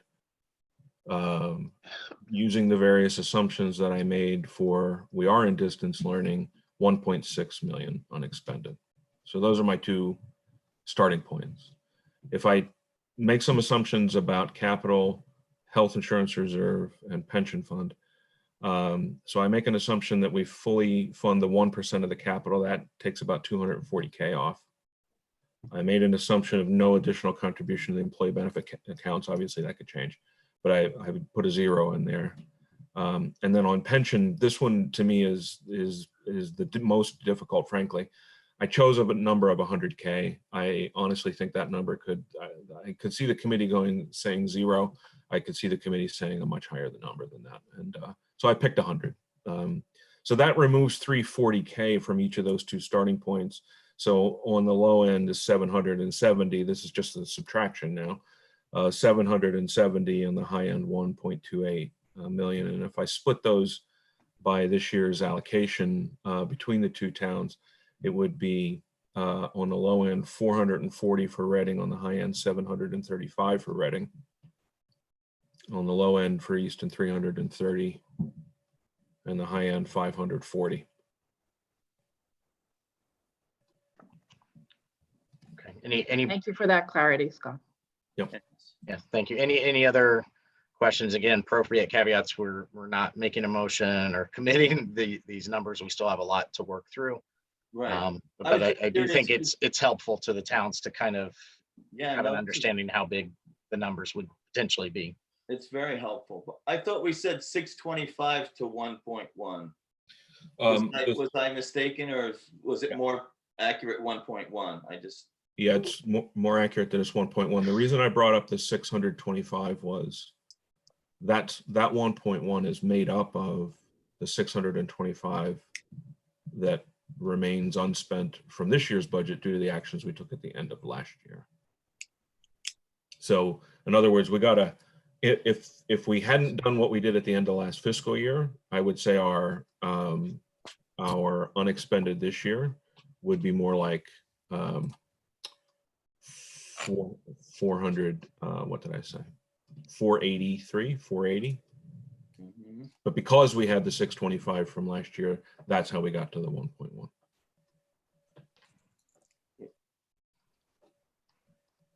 Yeah, but I'm still kind of confused with that.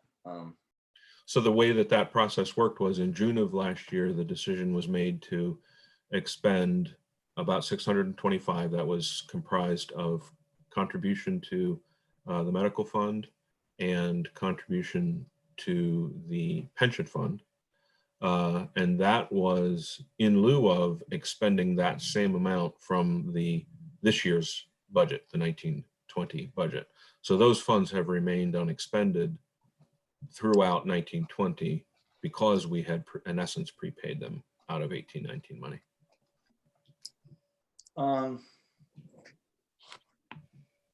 Okay, so last year we had 782.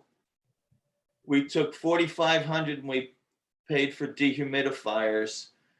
We moved 242, 404 to capital. We put 200 into pension, and we put the remainder, which would be 300,000, into the health reserve. Also, we put 30,000 into central office health, right? So I guess where I'm struggling is if we put 300 into the health reserve and we can't touch that, and the 30,000 into the central office, that's gone, and the 4,500 to the dehumidifiers was paid for as well, that only leaves 200 and 242. That would be 442, or like, 450. So the 30 for central office, actually it was 30 in aggregate, split 3 ways among the boards. So it was. Wasn't 30 each? Correct, it was not 30 each. we should correct our minutes, because we have in our minutes from that meeting that we allocated $30,000 to central office health reserve. Okay. So we should fix that, because that's a material difference. Yep, that is not what occurred. The expenditures that you listed were accurate in regards to the pension fund. The direction in regards to the medical fund was all remaining unexpended to go to medical. Right. Right. So that number ended up being closer to 420. So it was. So it was larger than 782. Yes. Yeah. By the time everything settled. And this is kind of the reality of this process. What I'm seeing in April changes to May, changes to June, changes to when you finally close the books in September or whenever it may be. No, that's fair. Yeah. So the difference is all of those expenditures were done out of 1819 money. They all occurred in line with that schedule. None of them had any relationship to the 1920 budget, with the exception of the board's direction also was to make the expenditure to the pension fund and to the employee benefits account, but to reserve that same amount from the 1920 budget and not expend it in 1920 pending further direction from the board to expend it.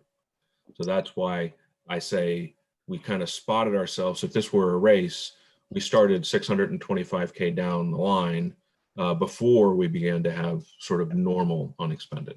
Yeah, that's a lot more than I was aware. Hope that helps. Yeah. And what was the percentage split that you were using between the towns in your assumption? It's this year's split. The 1920 split is 57.61 to Reading, 42.39 to Easton. So those numbers that you just gave us, that would be after like our safety net kind of thing, that we would have to return. Yeah, after assuming we made the 1% maximum contribution to the capital fund and an incremental $100,000 contribution to the pension fund. Okay. That's a positive, Scott. Thank you. Yes. Yeah. So again, appropriate caveats in place for public. This is a starting point. We do have several other meetings, decisions, things that we need to look at.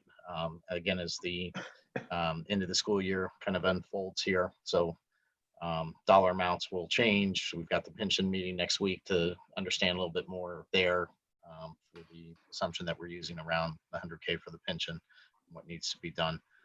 So from a board process, again, we make a final decision in June and then vote on it, make a motion how we want to allocate the funds, anything that's left unspent, and put that through in June. I don't know if we're going to be in a place in our May meeting to accelerate that, but typically we've done that in our June meeting. It's making that final decision. Right. Some more clarity from Scott, obviously, and how we're doing in May. Right. Since, as he mentioned, a lot of things can shift between now and next month. Yeah, are you comfortable doing it that way, Scott? Because obviously last year, between what we allocated in June and when you closed everything out, there was a marginal difference. Yeah, so 1,000. Right. And if it went the other way, we could find. Right. So you have to be careful, I guess. Yeah, so I certainly would be careful in terms of so what I would want to do, and it's exactly what we did last time, was a series of fixed expenditures, known dollar amounts, or in essence, not to exceed dollar amounts, and then an all remaining. So all remaining is disposed of in this way, so that when I know what that is to the penny, I know where all of that remaining dollar goes. Fair enough. All right. Thank you, Scott, for that and doing those numbers pretty quickly. Any other questions or thoughts on this stuff? I know we still have a lot on the agenda, but I want to make sure this is very important. I want to make sure everybody's comfortable with the discussion here. So Cheryl, let me unmute you. Hold on. Yeah, Okay, the only thing I want to add is just add it as a formal agenda item for May meeting, just to get an indication, right, that we could apply the appropriate caveats. But I'd like to see it, perhaps the numbers in advance, I know, based on what we know at the time, right? So this is great, Scott, what you've done, because at least we have an indication by town, how much we could potentially give back if the material assumptions don't change, but it'd be nice if we could get it as a formal agenda item and then just see it on a piece of paper. And then we could say, we could decide whether or not to have conditional motions at that time. Sure. Yeah, I think we'll be further along again with pension and some of the other expenditures that we're looking at now to have the numbers tightened up. So we'll add it on as a formal discussion item. All right. So anything else? Sorry, that was a long administrative report. So, but thank you. And I appreciate everybody's, insights into that and the concerns for the towns and where we're at this point in history and trying to help out from Region 9 back to the other boards and to the towns. Any other administrative report? Our next time would be Board of Ed committee reports.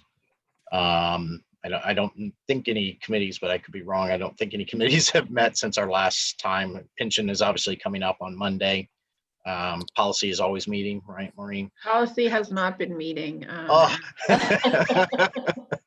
Policy meetings have been very, very happy very with them. efficient. Yeah. But we have tabled things because administration really has bigger things to attend to. Other higher priority items. Got it. Yeah. Okay. All right. So any committee reports? Otherwise, we'll move on. All right. Excellent. All right. So sorry. Go ahead. Yes, Tom. Go ahead.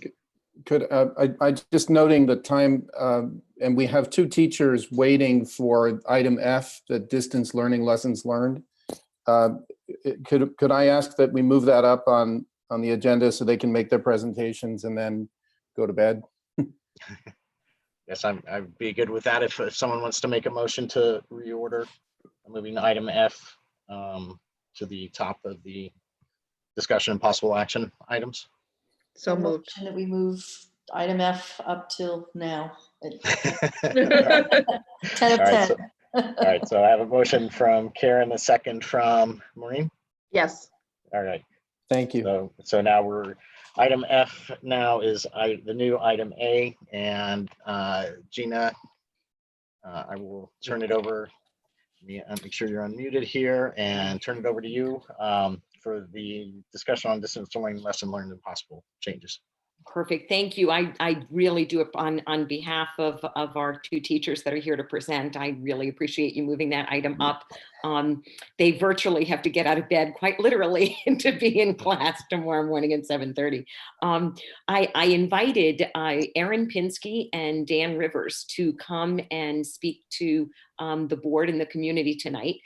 When I saw this agenda item as something that the board was interested in learning more about, and it's distance learning, lessons learned, and possible changes. Dan was our teacher of the year last year, and Erin, as you know, is our current teacher of the year and Connecticut State runner-up for teacher of the year.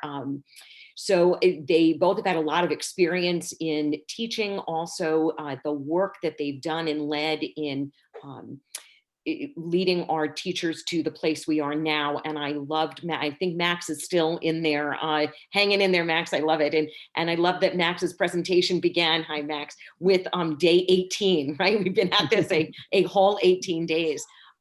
So when we get to the lessons learned, it might be a little premature to say lessons learned. I think we're learning lessons every day.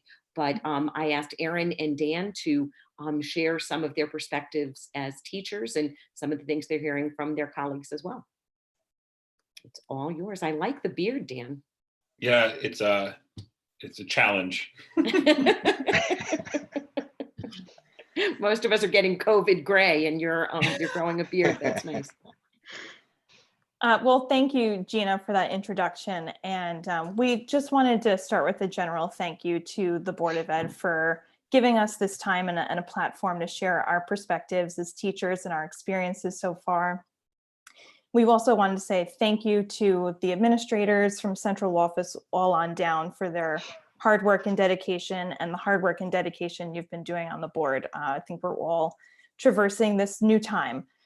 So from our perspective, we first wanted to then just say thank you for that flexible framework that we think has really enabled us as professionals to work, explore, and respond to the evolving needs of our students at this time. And we see this working actively on a daily basis. And Dan was going to speak a little more about that. Yeah, I think we've heard from all parties involved that flexibility is really key in this scenario. And I find a correlation or a connection or a nice symmetry in the focus on the faculty to be flexible with students, to really work that for their success. And really, from my experience, I've seen that flexibility for them being successful because that flexibility is also on the teacher end. So the flexibility we have in collaborating with colleagues throughout a week or planning for a week, in creating those lessons, creating those materials. And without that flexibility, creating something that would be meaningful and produced well would be very hard to do. So really the flexibility on both ends is a really cyclical process that I found in this short time so far with distance learning. So that's been really key for me driving this whole process. And we really appreciate that the plan that's been put forward by the board, by central office, all of our building administrators, down to the department chairs, has been really deliberate and thoughtful, and has enabled us, we feel, as teachers to adjust as students are adjusting to this environment. And we think that the communication loops and the relationships that we have with students have remained strong at this time. And we think that that's only going to get stronger. So we really do thank you for that added time for professional development that occurred last week during our spring break.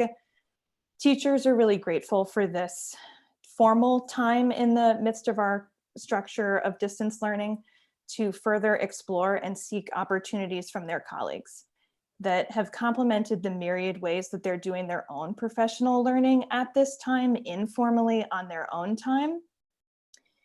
We found that that flexible framework really applied to the professional development that we had as well, where it provided students the opportunity to kind of take a hold and teachers to have that formal time. And we found that for teacher learning to be at the forefront was really a great time for us, because we are both acting as teachers and as students right now ourselves in learning the technology so that we can better help our students as well.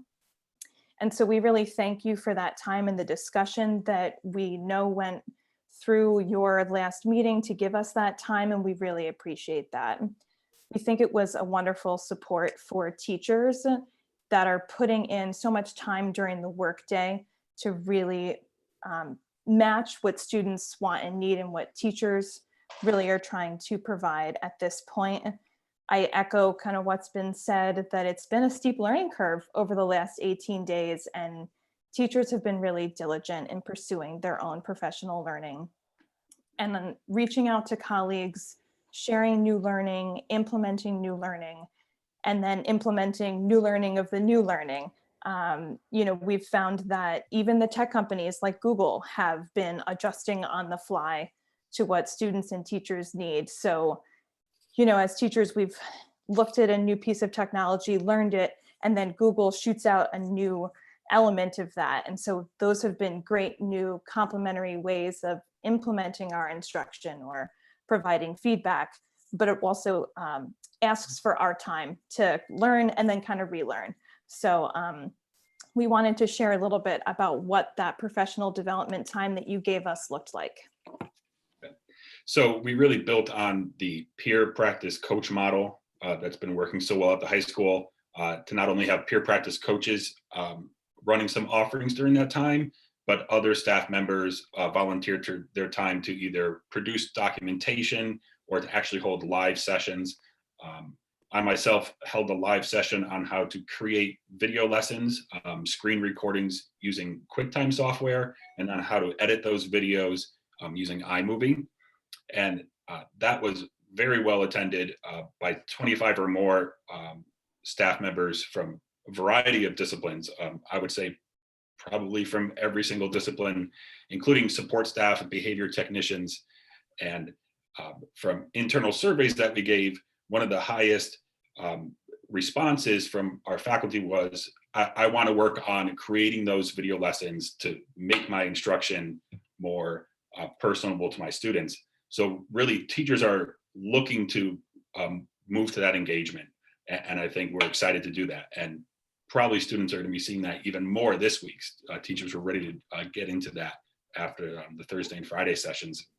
And that 25 plus people I found doesn't even count the other faculty members who I'm sure accessed the resources I provided in terms of other video tutorials I found on using the software. So if a faculty member couldn't attend my live session because they were attending another session, or because something happened at home where they couldn't get to my session, I'm sure they're accessing that as well. And really just capitalizing on the community we have at Barlow, that we as a staff are constantly contacting each other to piggyback and say, well, what's working for you? Oh, I found this works great. And constantly revising and adjusting, which I feel is a strong suit for us in this time, especially. And a lot of those PD sessions ran quite a gamut. I also ran a live session on using Zoom to create videos, lessons as well. So teachers had an opportunity to get a taste of quite a few different software platforms to see what they might feel most comfortable with. You know, and it also really ran to the Google Suite, how to use Google Meet. I went over a couple of things on Google Meet for teachers. So there were quite a number of opportunities for teachers. And again, I echo what Dan said on our clearinghouse document for those opportunities. Teachers who ran those sessions shared notes, further videos, tutorials, extra extensions for Chrome that they found. So there was a lot of sharing and learning going on. And as Dan said, I think we really wanted to put forward just the efforts and the unity of our teaching community at Barlow and how far we have come in our journey so far in those 18 days. We really think that we've come a great distance, and that we see affirmations of good teaching and learning and instruction going on in this asynchronous environment. And we wanted to speak to you about some of those samples that Dan and I are aware of, either in our own classrooms or we know are going on around the building. So I can give you, without belaboring you through watching one of my math lessons, to give you a broad overview of what my weeks look like for my classes. So in general, I have largely self-made video lessons that can vary in length, vary in structure, depending on the content, the course, the grade level, and any Khan videos I might choose or YouTube videos I might choose are specifically chosen and vetted for their purpose. So while a student might feel, oh, this is not Mr. Rivers speaking this time, it doesn't mean that that thing I chose is any less valid. In fact, I'm picking it specifically because it might be done better than something I could have produced in that time frame. But largely the videos I'm providing are self-made screen recording lessons. And along with those lessons, there might be a structure of a very short video followed by targeted practice that the student is following up on, or the video might have in it a built-in spot where I'm telling students to pause and then work on this example and then regroup, and then, okay, now we're going to show you how to get through it. So almost simulating what the classroom environment is like. And I can share some comments in a little bit for what student feedback has been on those. And as the week progresses, I have a suggested pacing, much like what was shared earlier, that the ultimate due date for work is Friday, but then I'll say Monday, these are the things I suggest you do: this video lesson, this assignment, Tuesday, and so on. And then at the end of the week, students will have a succinct, culminating set of problems to do that will reflect their learning for the week, that they then submit to me and turn in via Google Classroom. And then that I provide feedback on. And to really piggyback on the feedback loop, not only students getting things from me, but me getting things from them, just multiple ways that they're getting feedback. One of them would be full posted solution sets that would come with a midweek assignment. That very much parallels for my classes what they've experienced throughout the year so far.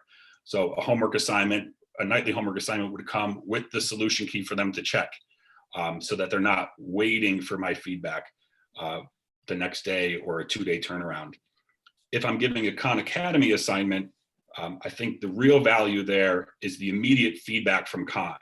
So them knowing I solved it correctly, I got the right answer or I didn't, and then revise my work.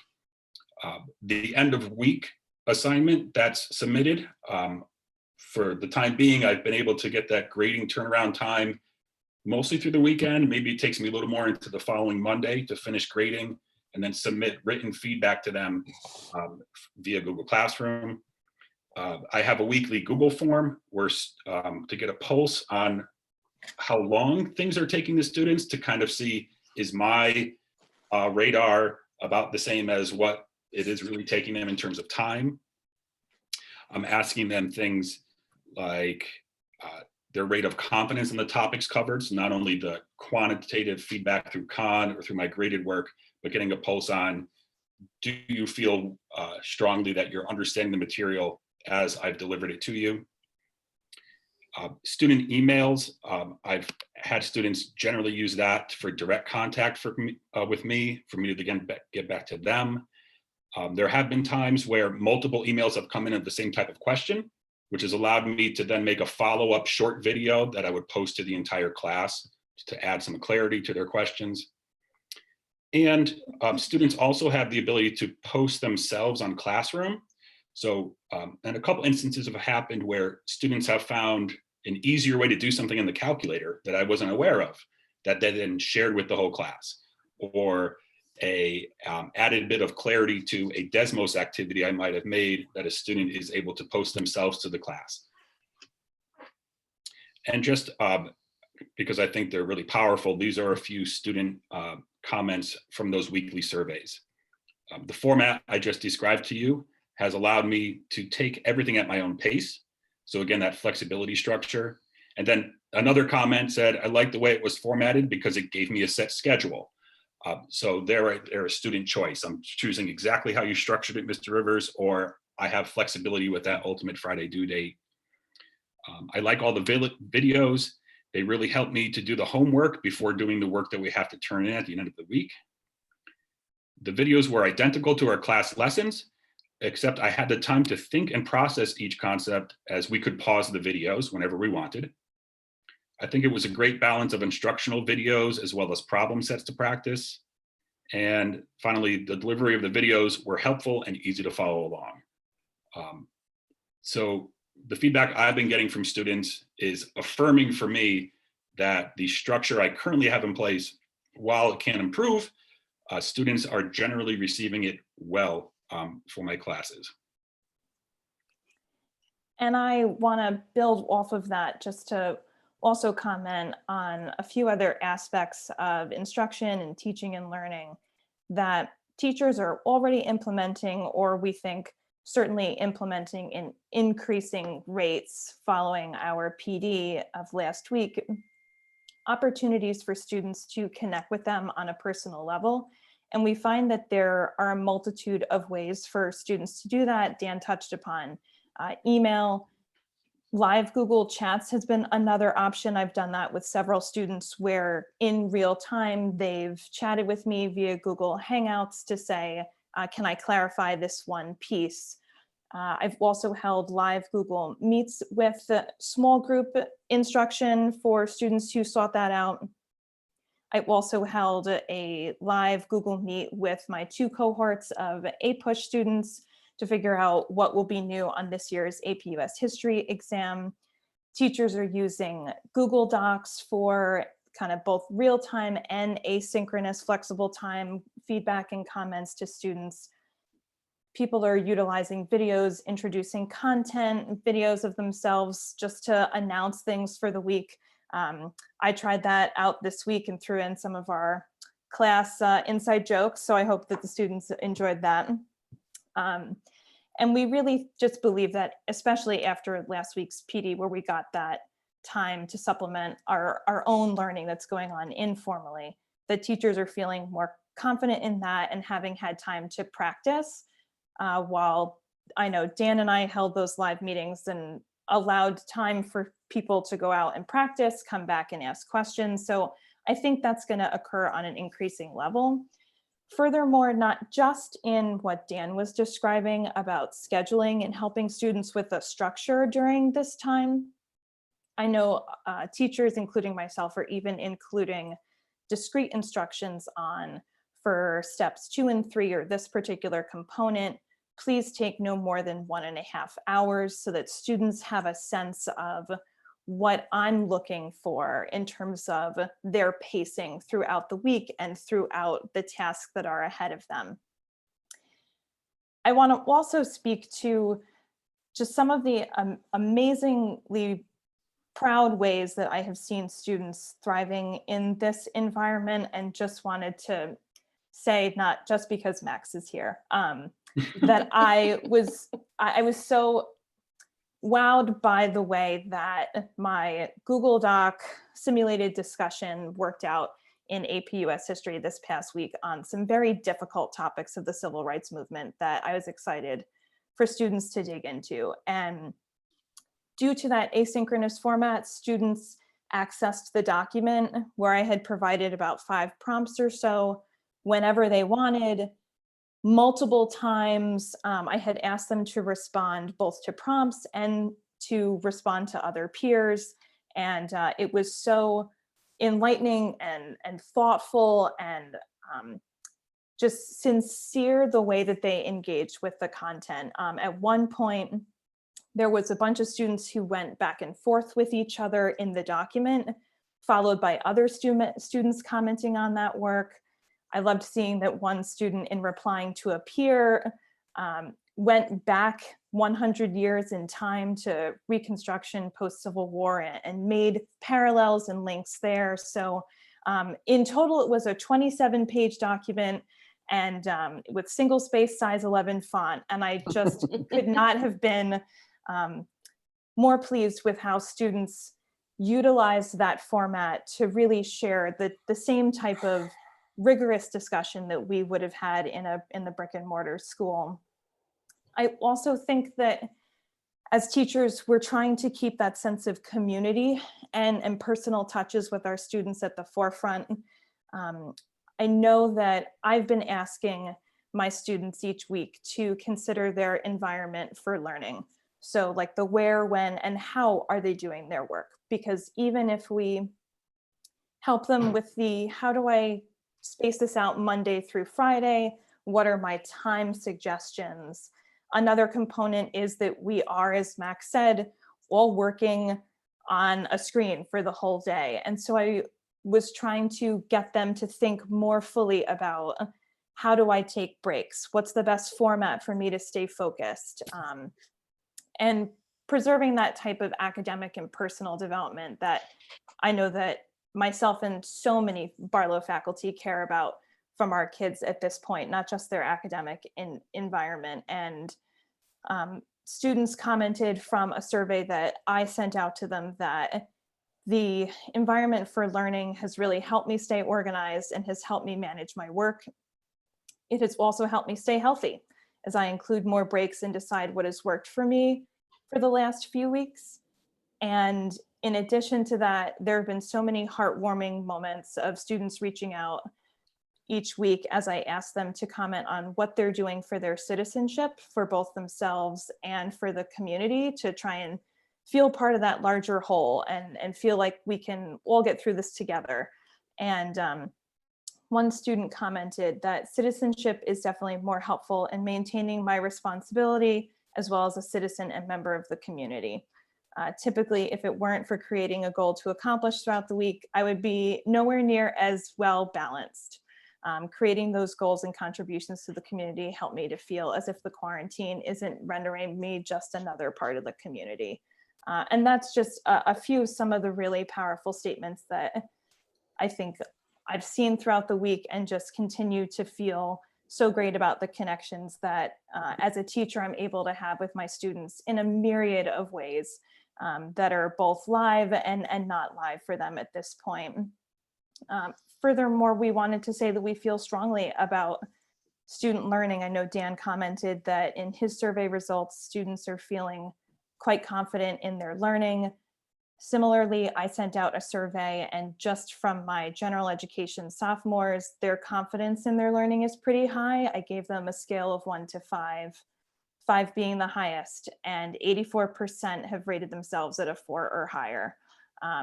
And some of them, I would even have said you're at a 6. So, so they're doing pretty amazing work. And on a scale of 1 to 3, relating to that feedback loop, I asked the students to say, 3 being the highest, to what degree are my feedback comments available to you via Turnitin or Google Classroom or in response to your voice memos?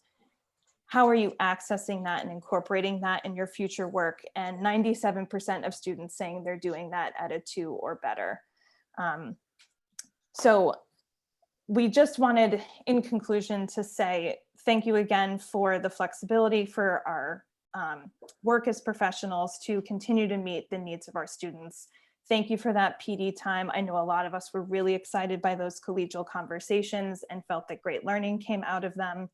And we wanted to say that we feel like our Barlow community is going in a right direction right now, and those connections with students, both for community, academic learning, instruction, and feedback, are going really well right now, and we're looking forward to continuing that upward trajectory. Thank you. Thank you. Thank you. I deeply appreciate, Erin and Dan, that you took the time to hang in there and present this. I could talk to the board about our teachers are my heroes. They are the rock stars. They're the people that are making distance learning work for the vast majority of our students.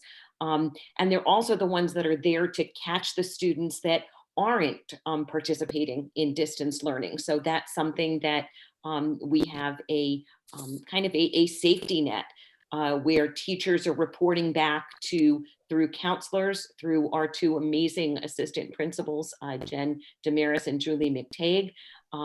We then are able to reach out to those students when teachers say, you know, work is not coming in, or I'm not able to make contact by phone or by email, and really continue to exemplify what our values are as a school. And we value relationships, we value community and complexity and communication, all of those things. And so to see us be able to stay true to those values, even in this very unusual format we find ourselves in, I have great confidence that our teachers are going to continue to move this forward. And just a huge shout out to our students who continue to send email, not just to their teachers, but to their administrators and to their student reps, because as we keep reinventing this, that's why when I saw that lessons learned, I'm thinking, oh my gosh, every day we learn something and tweak something, or there's a survey that comes out, or there's a new add-on to something, and we adjust and keep moving on. So the resiliency of these teachers that are leading the way for their students, I'm couldn't be more proud. Max has had his hand up for a while. Yeah, I just had a quick comment because I think I have a unique perspective being in Mrs. Pinsky's class and being in Mr. Rivers' class last year. As in regards to that learning and citizenship, the environment for learning, I think one of the most helpful things with that is that Mrs. Pinsky shares her response to those things each week too. So she will say, here's what I'm doing this week for citizenship, personal, and in my community, and here's my improvement to my environment for learning. And I think that goes back to exactly what you both were saying about that feedback loop and having that connection. And those little things like doing the assignment yourself and taking the short 15 minutes to just do that helps, like you said, deeper that connection between the students and keep the conversation going.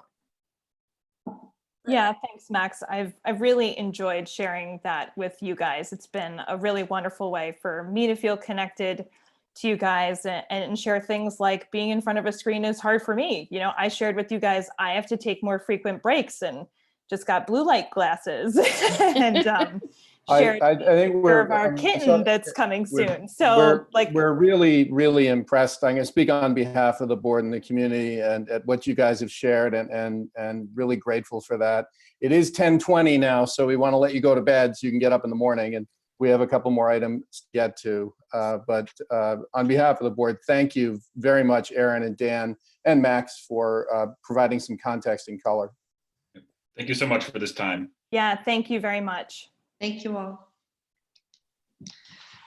I do have a quick question if I can. I don't know if it's just more of a question / observation just from a teaching perspective, if that's okay. I think what we're hearing generally speaking is that the flexibility is good, but we could have students that perhaps need more structure or need more prodding or engagement, that even if they're in a room, then they would not be the ones raising their hand. They would not be the ones, so if they're home and nobody's there, then perhaps that's where the perception is, well, I don't know what the person's doing, the person needs guidance. So I'm suspecting that as a teacher community, that's where the challenge is right? Because you don't have that connection in the classroom where you have to try to figure out what kind of guidance is needed. And then are you getting that's resulting in more time that each teacher is spending to try to find those kids that may fall through the cracks or don't speak up, or maybe Gina, that sounds like it falls on you and Jen and Julie to follow up on, and the counselors to follow up on. Right, exactly. And we're very blessed to have some excellent resources within the school. So we have our support staff is incredible in providing tutors and providing one-on-one kind of organizational. I think Karen mentioned it earlier, how do we deal with these students that are really struggling? It doesn't negate what our families are going through. And I can't stress that enough. There are families who the students cannot access learning right now. And it's not necessarily a technological need. Giving them a laptop is not going to help. So we're very sensitive to that. And I think it kind of is going to piggyback into one of our other agenda item conversations about grading and where we might see ourselves going and why when we look at some different grading options. But our goal is to not let anyone slip through the cracks. And I'm very proud of the work we're doing. Our parent partnerships are incredible. So yeah.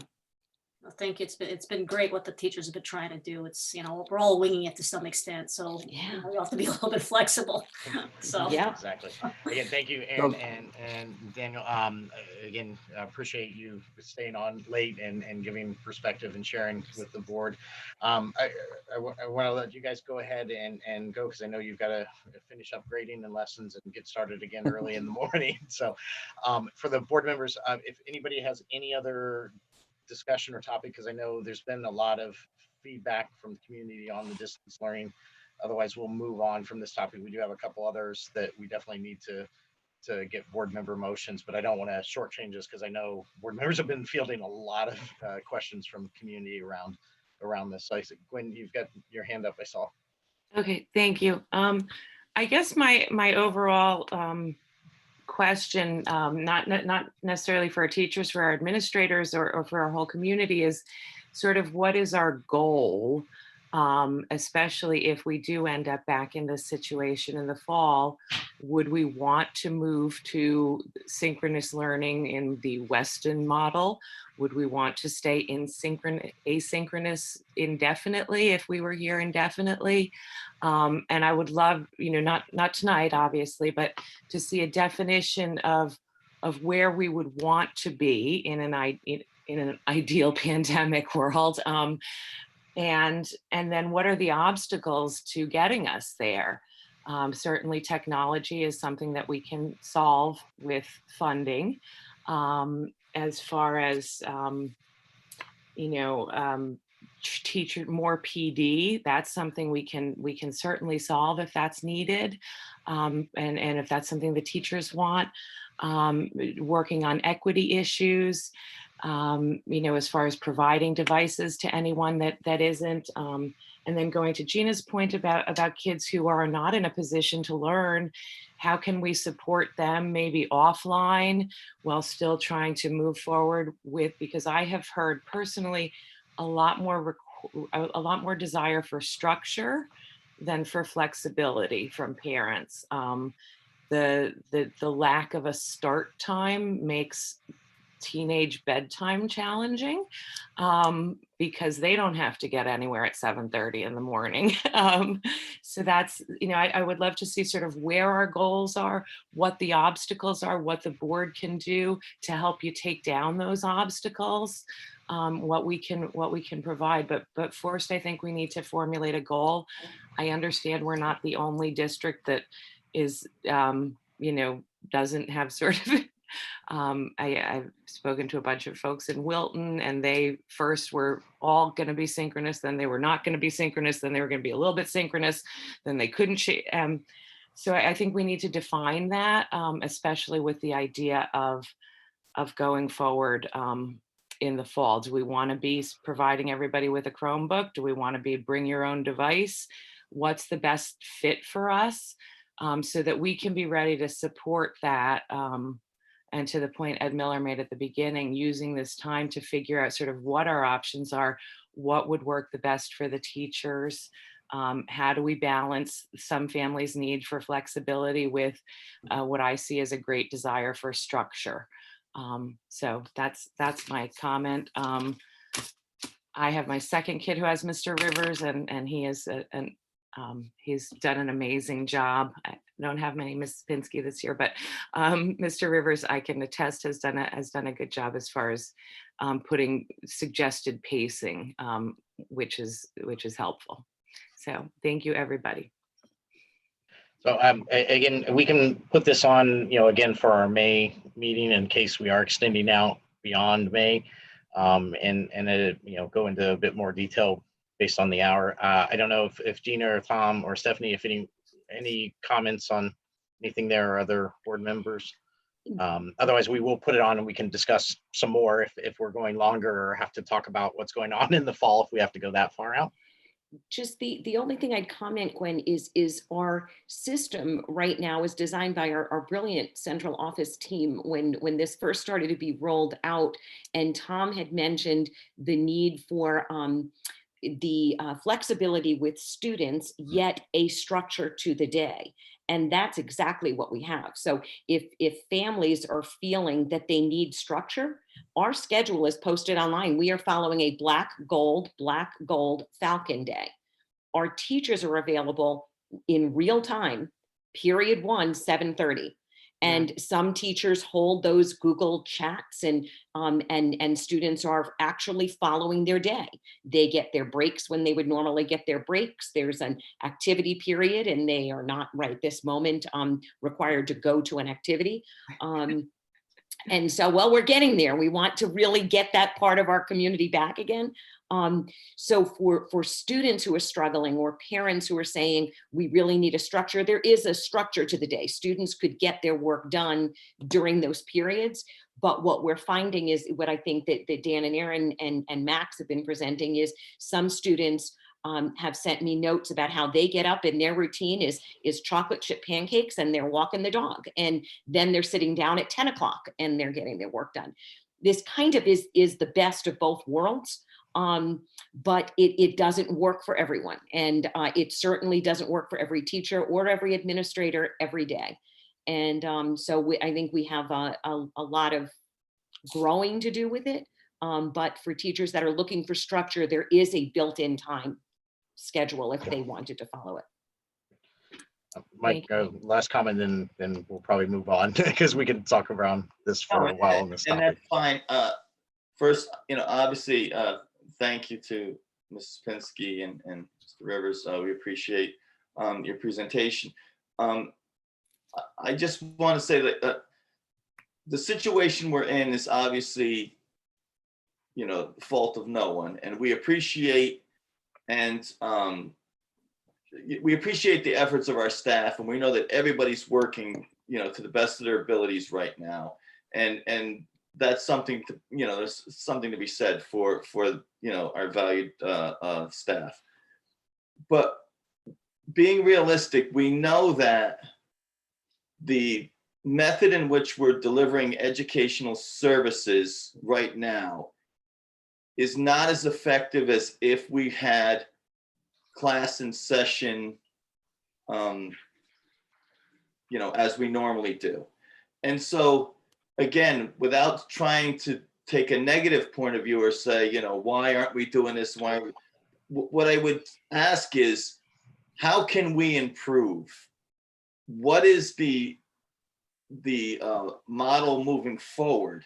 In other words, if we were all back in school again next year, I'll use layman's term, there's some catching up to do because there's going to be gaps that, you know, we're going to have to fill.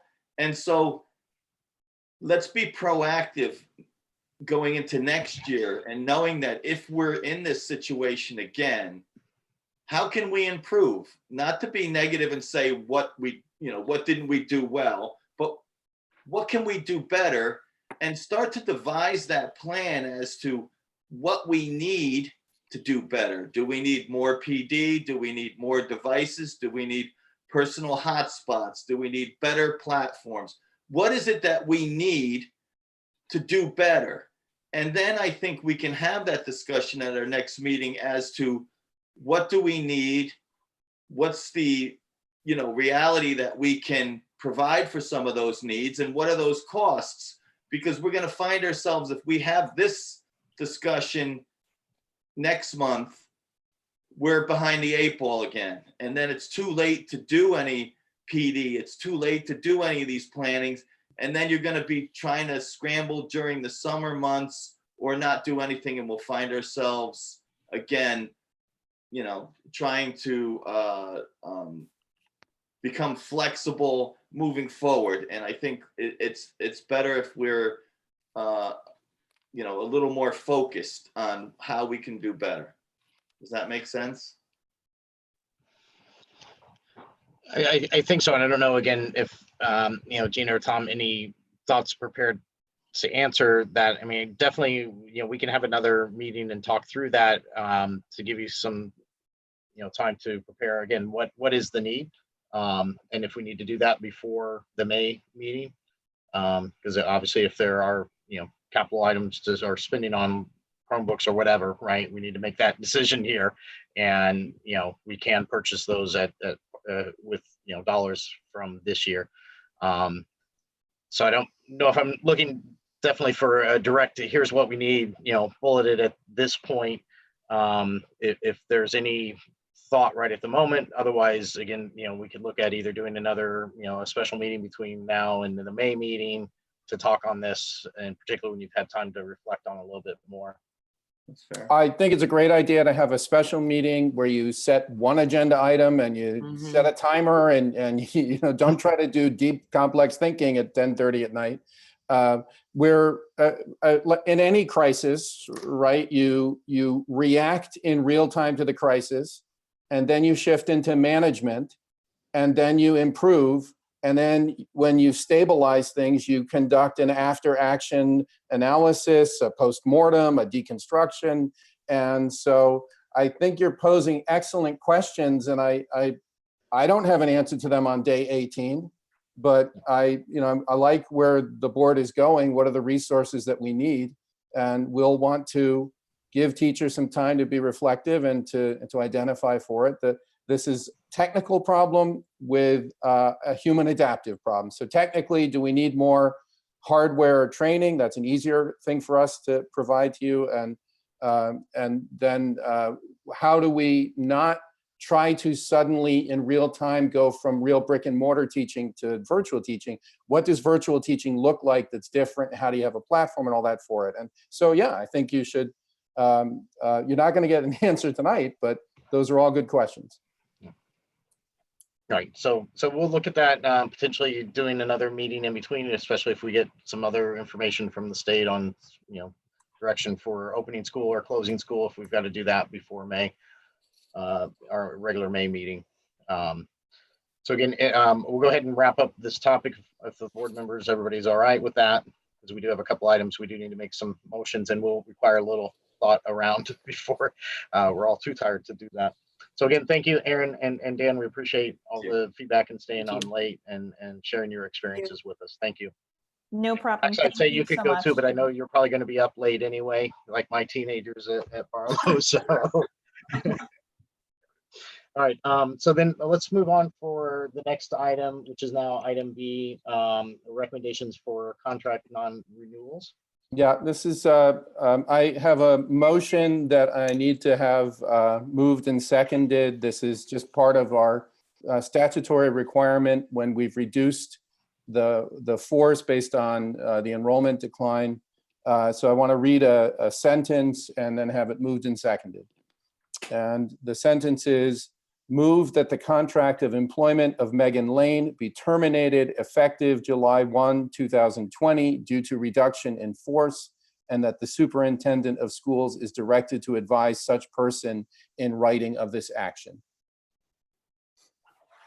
So this again was one of the planned reductions that we've had.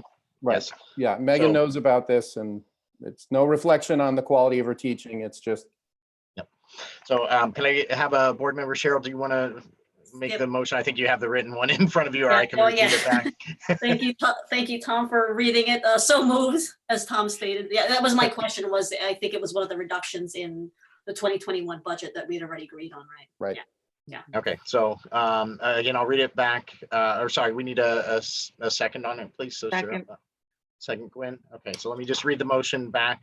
Move that the contract of employment of Megan Lane be terminated effective July 1, 2020 due to reduction in force, and the superintendent of schools is directed to advise such person in writing of this action. So any other further discussion, questions? All right, all in. Wait, Sorry. which class did this affect again? Remind me. It was one of the social studies. Resulting in, okay, got it. The social studies. Okay, thank you. Okay. All right, any other questions? All right, so on the motion, all in favor? Aye. Aye. Opposed? See no hands, so all in favor, unanimous. All right, so next item, so these next two items will require a little bit of discussion. I believe we need to do a couple of motions. The last few items I think are more going to be informational. We'll have some discussion, but I don't think there's any action at the moment for the board on the last items. These two, potentially we will, item C and D. So I'm just gonna move to item C. So the around the formal vote to approve 2020-21 budget subsequent to Executive Order 7I on March 25th, 2020. So I don't have that executive order here in front of me, but this was the order that came out on the 25th, allowing regional school boards districts to make adjustments on their budget referendum process and schedule. The next item that was on the list is around our calendar and any changes that we would need to make around it on the process for approving our budget. So I think on the first item, since we approved our budget on the 17th, that we would need to reapprove our budget so it falls underneath the executive order. So again, not looking to open the budget, and I'm looking to Mike for our parliamentarian on our ruling here, but I think we do need to vote again on our budget the way it exists to have it fall underneath the executive order, since we did it before the executive order came out. I'm looking at Mike for any, any thoughts. What I'm wondering, so council has advised that we reapprove our budget because we approved it prior to the executive order, even though the executive order doesn't have a date in it. But just for the clarification to the public, we are approving the budget as we did initially. We're not enacting the budget at this time. That is correct. We're approving the budget so that we can start the mandatory process of collecting public comments and everything in alignment with the executive order. That is correct. We plan to vote again when, in May? Yeah, well, that's our second item, is deciding what our process will be. Yeah, no, so following once we're under the executive order, we need to take public comment, post them, so we need to talk through what our process will be in our timeline. so we can change that and post it publicly. Okay. So is everyone kind of clear on, it's kind of a procedural thing that we're doing here, but is everybody clear or have any questions? No, do you have the budget number that we had? Because I got stuff all over the place and I'm kind of the same way. Is Scott on still? Or did he? I do have it. I have the number here. Actually, sorry. So our budget, so for the total, it was 24,351,255, a 0.9% increase. I don't. Do you want the apportionment numbers as well? I have those in front of me if we need them. Oh yeah, yeah, just give. Yeah. So for Reading, 13,227,602. For Easton, 11,123,653. So 11,123,653. And the percentages are 50. The percentage for Reading, 54.32%. For Easton, 45.68%.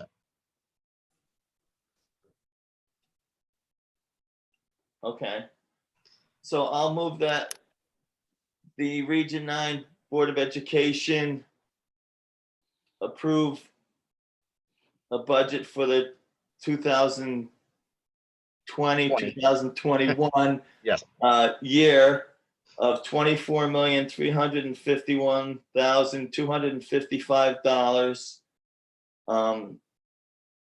which is $13,227,602 for Reading, and $11,123,653 for Easton. The apportionment of 54.32 to Reading and 45.68 to Easton, for an overall budget increase of 0.9%, in alignment with the governor's executive order. What is it? 7I? 7I on March 25th. On March 25th. All right. Do we have a second? Second. Second, is it, sorry, is it Cheryl or Gwen? Yep. Cheryl, okay. All right, any further discussion? All right, all in favor? Aye? Aye. Aye, it looks like it passes unanimously. Okay, so then we'll move to our next item is the schedule changes subject to that executive order 7I on March 25th. So normally, again, we'd have a budget meeting, we go to machine vote, referendum. That schedule all now can change. So we just need to quickly talk through, what we want to do as our process so we can post that out. There's notification and posting the budget. The budget's already been posted on the website, so it's been out there, but I do believe we need to open up for public to be able to send comments in.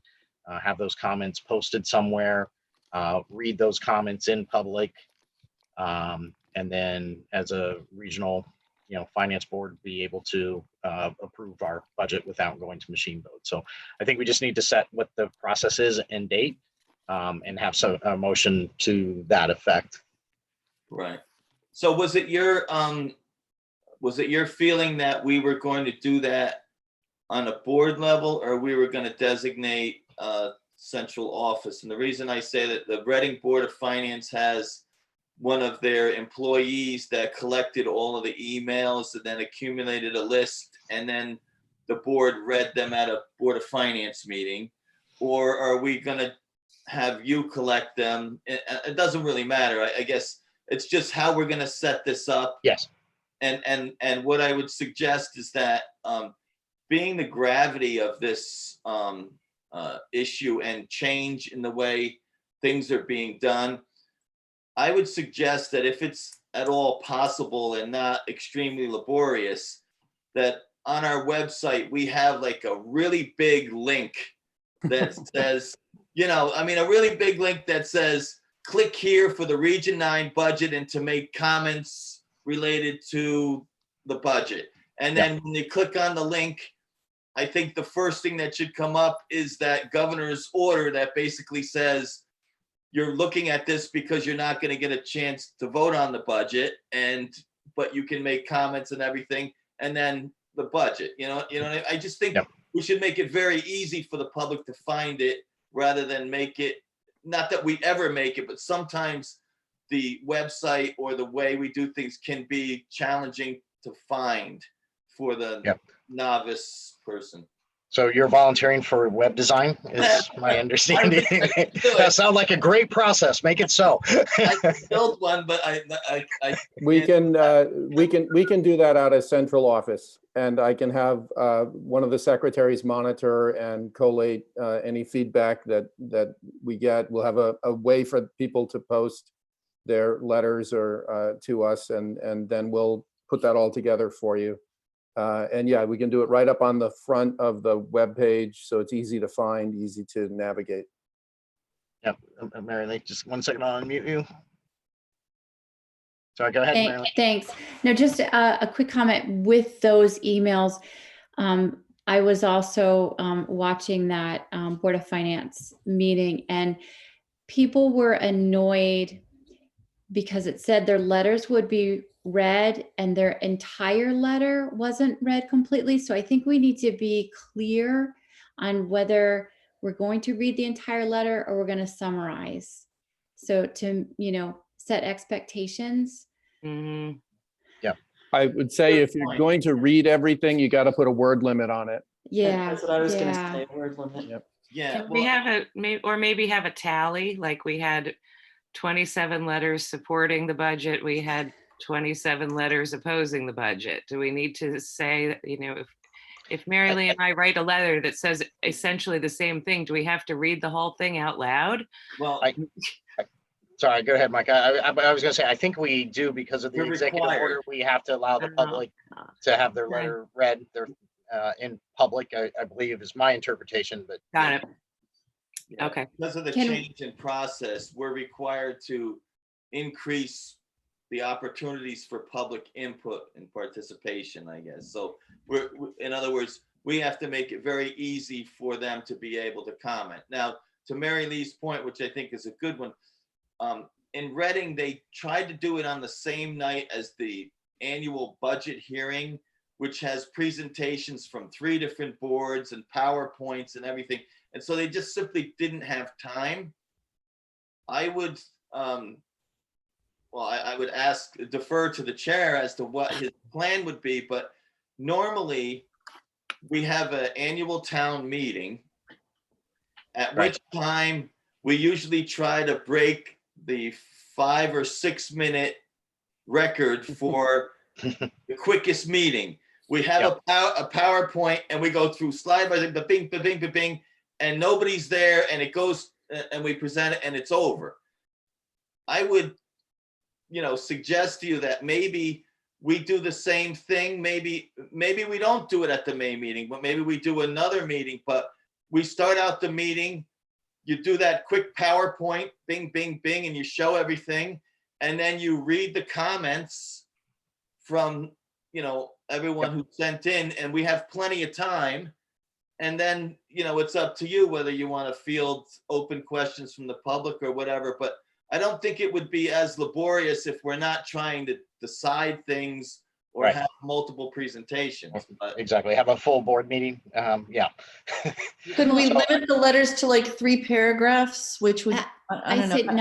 number of words. Yeah, but you figure out like how many. I guess we'd have to see. I don't know if we can restrict that. That would be something I'd want, We'd have to get legal counsel to tell us whether we could set a word limit or something. And I don't know that it's worth it. You're going to get a couple of people that are going to write a 3-page thing, and you just, I mean, I don't know. That's just me. I don't know. But I mean, if you want, I guess we could ask. How quickly, Tom, do you think we would be able to get something set up on the website to start receiving this? So if we use the May 4th, so a couple of days. So if we use the district meeting, which I believe was scheduled for the 4th of May, and sort of repurpose that meeting, right? That's not too far away. So I don't recall if there was a day or how long you had to have open for public comment. mean, our budget's been posted, back since the 18th of March. the Right, 19th but of then March. again, has it been posted under the executive order authorization? Yeah, it gets kind of tricky. I don't know. I guess I would, yeah. I don't know if she's. Yeah, ready. I would propose that we go forward with like the 4th, and then maybe we can check and see if we need to have additional days. Because again, I'm not an expert on what that Right. executive order is saying, but if we move forward with the 4th, if we've got to change that schedule to something else, then I guess we could do a special meeting and readjust the date to give ourselves more time. Well, we could always vote on at our regular meeting. Or yeah, we could on the 27th Yeah, and we or could whatever the hold the regular meeting on the 4th, which would be like our annual town meeting or our our budget district for the meeting town, and read the where comments. we give the presentation, we read all the comments from everybody, and that also gives the public, a couple more days, a few more weeks, whatever, to comment. Right, but we wouldn't read comments on the Not regular the second meeting. time, no, at our Not the second time. So they would have to get comments in before the 4th of May for us to read them at that district meeting. Yes. And then if we can't vote then at the district meeting, we can vote at our regular meeting later in May. I think the deadline we were looking for is around the 2nd of June, right, for the state to have the budget. Yeah, it says 30 days from the budget date. So May 2nd was our. No, that's not right. May 4th was our district May meeting, 4th, yeah. which was back to our March or our April 6th district hearing that we didn't have. I'm pretty sure it's the 2nd of June. That was when. The 2nd of June is when, we need to have the budget. When we originally were going to move the presidential primary to correspond with that day. So I'm pretty sure it was that day. All right, so if we basically say, and we'll look to get a motion here, but we'll direct the central office to, put something on the website clearly stating here's what you can find the budget, you can submit a letter. We need to find out if we can limit it, but have the submissions there. Letters will be read at the annual Region 9 district meeting on the 4th of May. We'll read them out after we also do our district meeting formality. And we can read out all the letters in their entirety there. And if we're, again, by double checking the guidelines, if we can go ahead and vote, we could vote at that point. Otherwise, we'll vote at the regular meeting scheduled at the 3rd week of May. Right. And then we should still be in underneath the June 2nd deadline that we need to. Right. And what's the date that we're talking for the May what? What did we say, May 4th? May 4th is what the original district meeting was scheduled, May 4th. And so we're talking about doing it on May 4th. And that's what day of the week? Monday. Monday. It's a Monday. I would suggest we put a hard deadline on the email submissions by, I don't know, Friday at 2 p.m. or Friday before, yeah. You don't want to wait until, I think the problem they had with the Board of Finance too was people were emailing at, 4:30, 5 o'clock on the night of, and I don't know that administration can keep somebody there late, gathering those. So. Yeah, so we could say that Friday before, 2 p.m. cutoff. So that way we can get everything compiled so that we can read it and do the district meeting presentation as well. At the time that it was originally scheduled on the 4th on that Monday. Which I think is a 7:30 time slot, if I recall. All right, so if everybody's all right with that, I think we need a formal motion to make adjustments to our process. So we have got it formalized and provide direction to central office to make the appropriate changes on the website. So I will look for a motion. Somebody wants to get creative on this one. I'm hogging everything. I don't want to, if Maureen has, if someone wants to make the motion, I'm fine. Me? You want me to make the motion? I'm passing on this motion. You can make, I was actually trying to read the language of the executive order because you're suggesting to me that we have to read these comments aloud. Yes. And I need to review that, but my assumption was we need to read them. That didn't, and publish them and have them available. But that didn't mean that someone needs to literally read them statement by statement.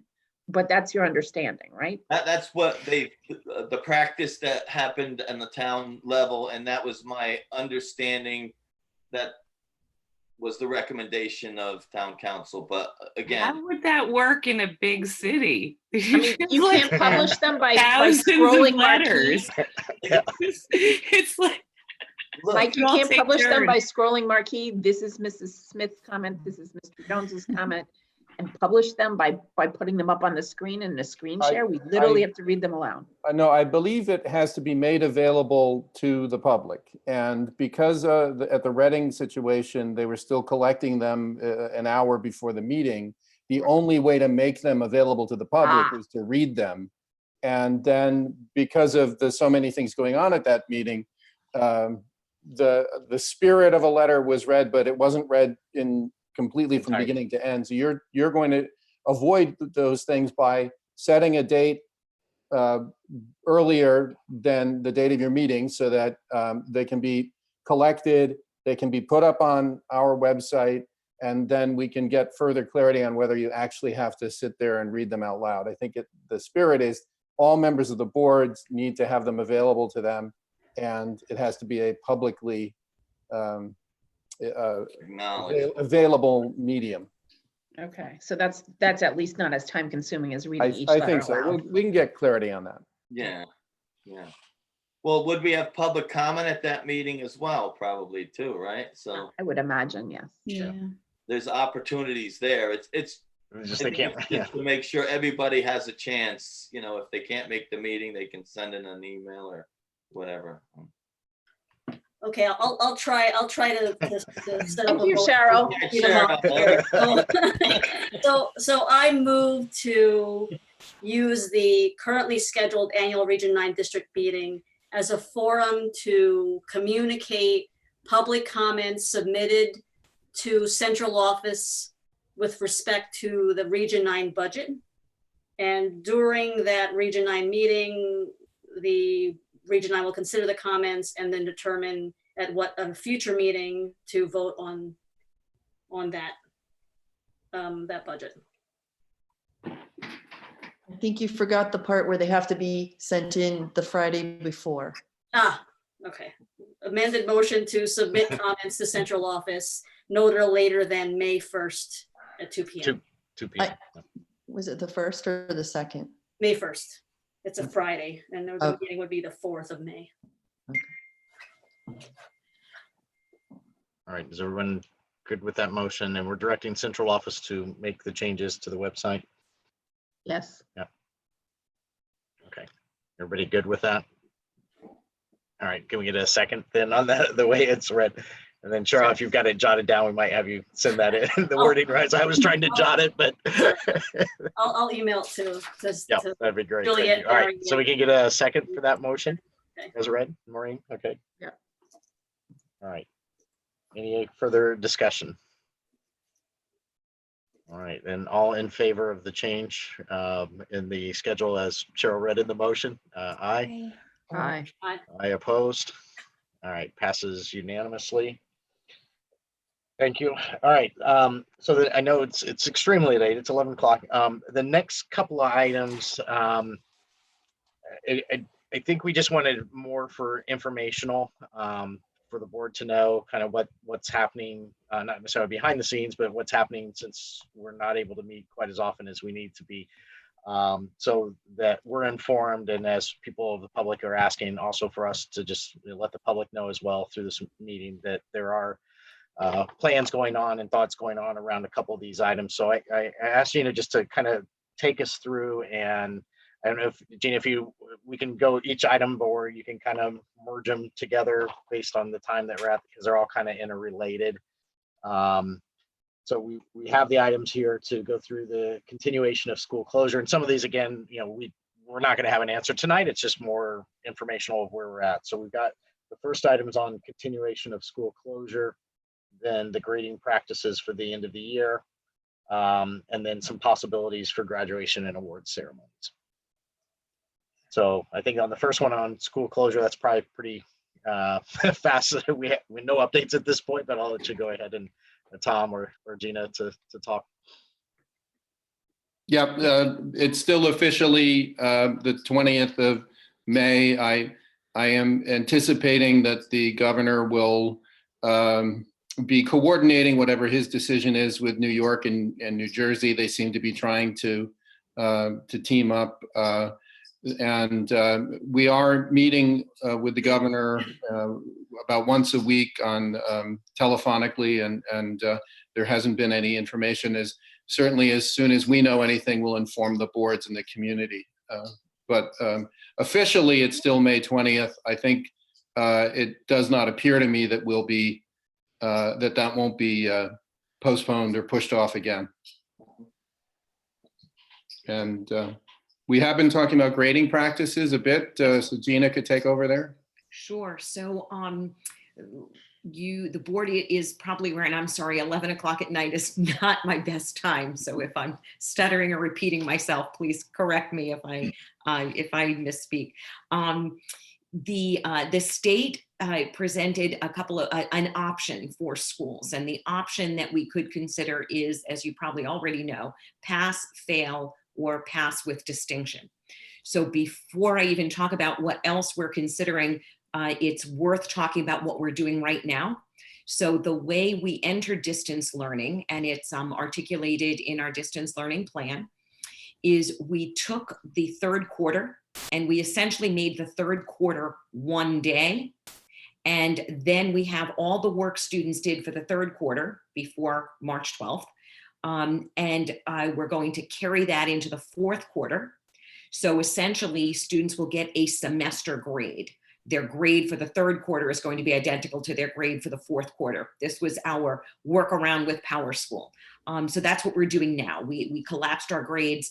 We didn't think it was fair to give a quarter three grade when we still had time at the end of quarter three for those students to hand in the missing work and teachers to do those final assessments. That's what we're currently doing now. We're on a traditional grading system, but as the community read from last week's update, we are not using PowerSchool in the way parents have been accustomed to us using PowerSchool. And part of that, you heard earlier, it has to do with the flexibility of learning, that if students are not handing things in on a Friday, they're not getting penalized. They're handing it in on a Monday, or maybe they need more time beyond that weekend. So PowerSchool is more of a record of, yes, I've collected the work. Some teachers are putting in a 0 note that hasn't been handed in. That triggers our response team to look for those and say, okay, what's happening? That's what we're doing currently with grading. Our system so far has been to look at our grading process overall. We are informed by our conversations with districts around us. Some districts jumped right into pass-fail grades, and now they're pulling back from that. Some districts have said, nope, we're doing a quarter three and we're going to do a pass, and they find themselves adjusting a little bit. We want to make a very thoughtful decision, so we're spending the time to have these conversations at all levels in the school. I've been soliciting comments from students, from parents. Where we are right now in the process is we have 8 options we're considering. This is when I'm really glad that I wrote these down in preparation of the meeting. So we could keep the grades right now as we have assigned them, quarter 3 and quarter 4 combined into one semester grade. We can go with the state option of the pass, fail, or pass with distinction. We can just do a pass, fail grade.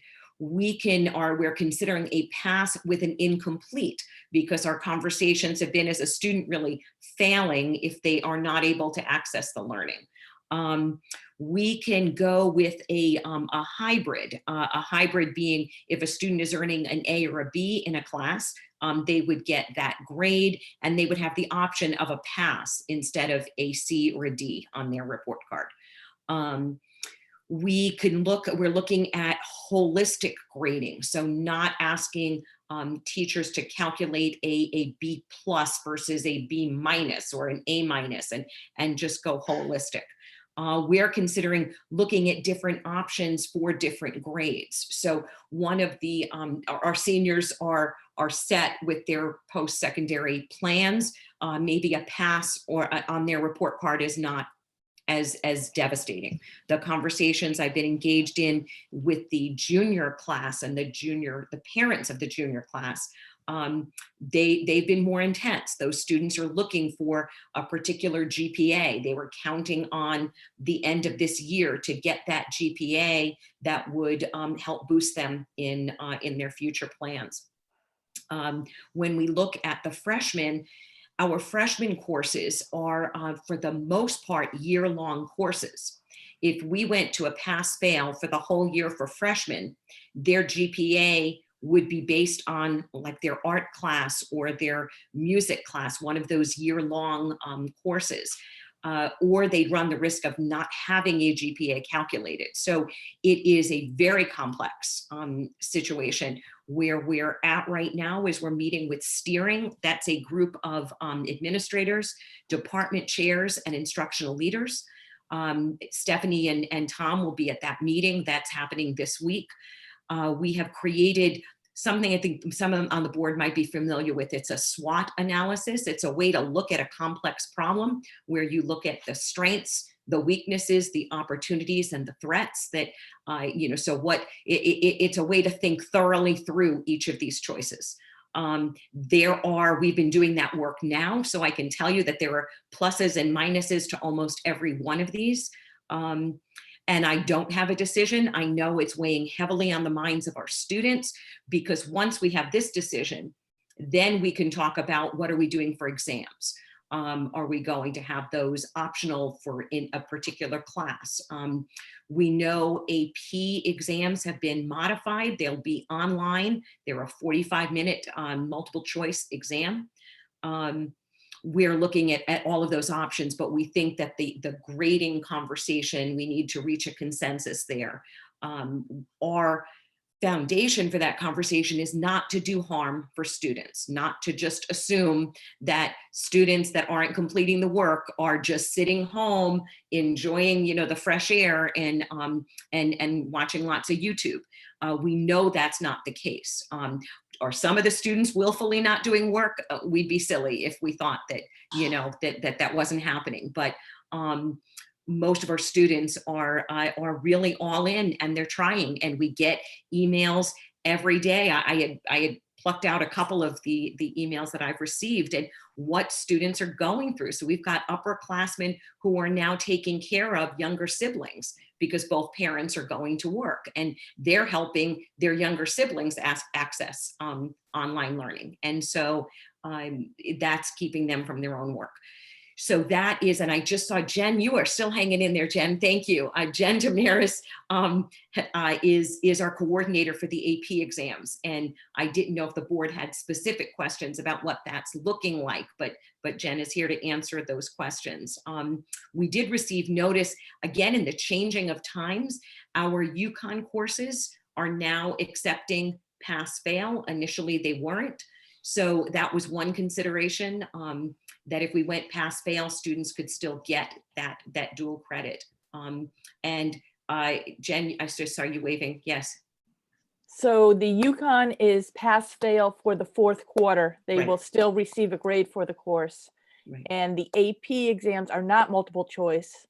They thank are short response questions. Okay. With how much of the content? It's not the full course, correct? 3/4 of the content. 3/4 of the content. So,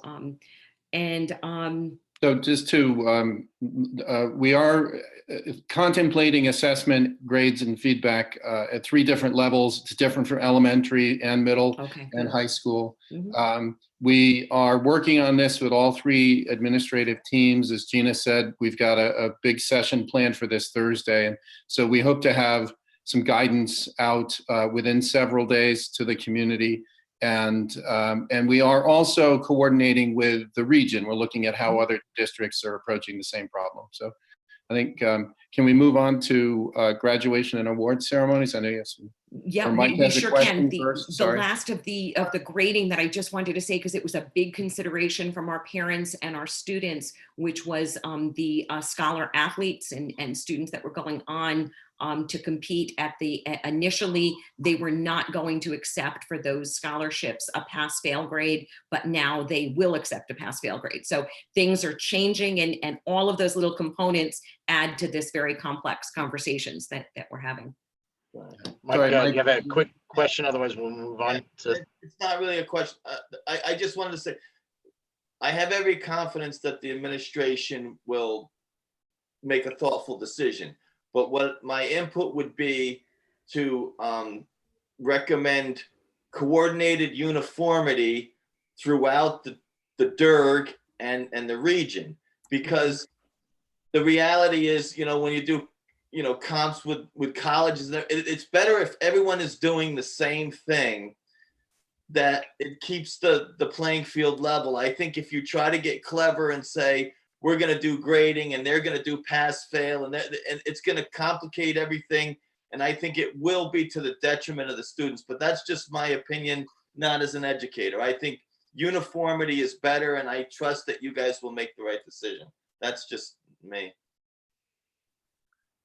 Okay, great. Any other board member questions, comments around that? Otherwise, we'll move on to the next item. Okay, so possibilities for graduation and award summary. So again, nothing decided here. Just wanted to share some of the work that's going on around these other items that are pretty important here at the end of our school year that we are planning usually at this time of the year. Yep. This is a biggie, right? Our seniors have so much loss this year, but our student government, our class officers, they are an amazing bunch. So I've met several times with them. Whatever we decide, we will decide in conjunction with the students what they would like to see. They are right now very much in favor of something. They want this to be memorable. I think it's going to be very memorable. Just between my eyes and my back, I think it's going to take me 3 years to recover.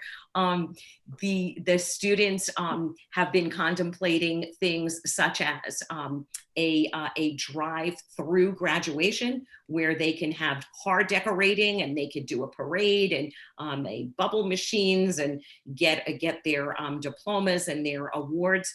We're thinking right now that the senior recognition, the senior awards, they get a lot of scholarship money, they get book awards.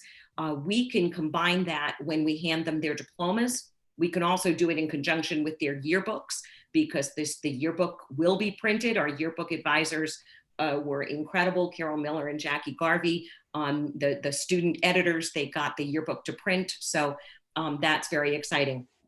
So we'll give our seniors their awards prior. We will publish the award booklet. These are just our thinking right now. The award booklet that describes the generosity of our community members in creating these scholarships. And we'll attach the student's name. Usually we don't do that. Usually we just have the write-up and Jen and Julie read the write-up, and then we do the big reveal of what student was awarded that honor.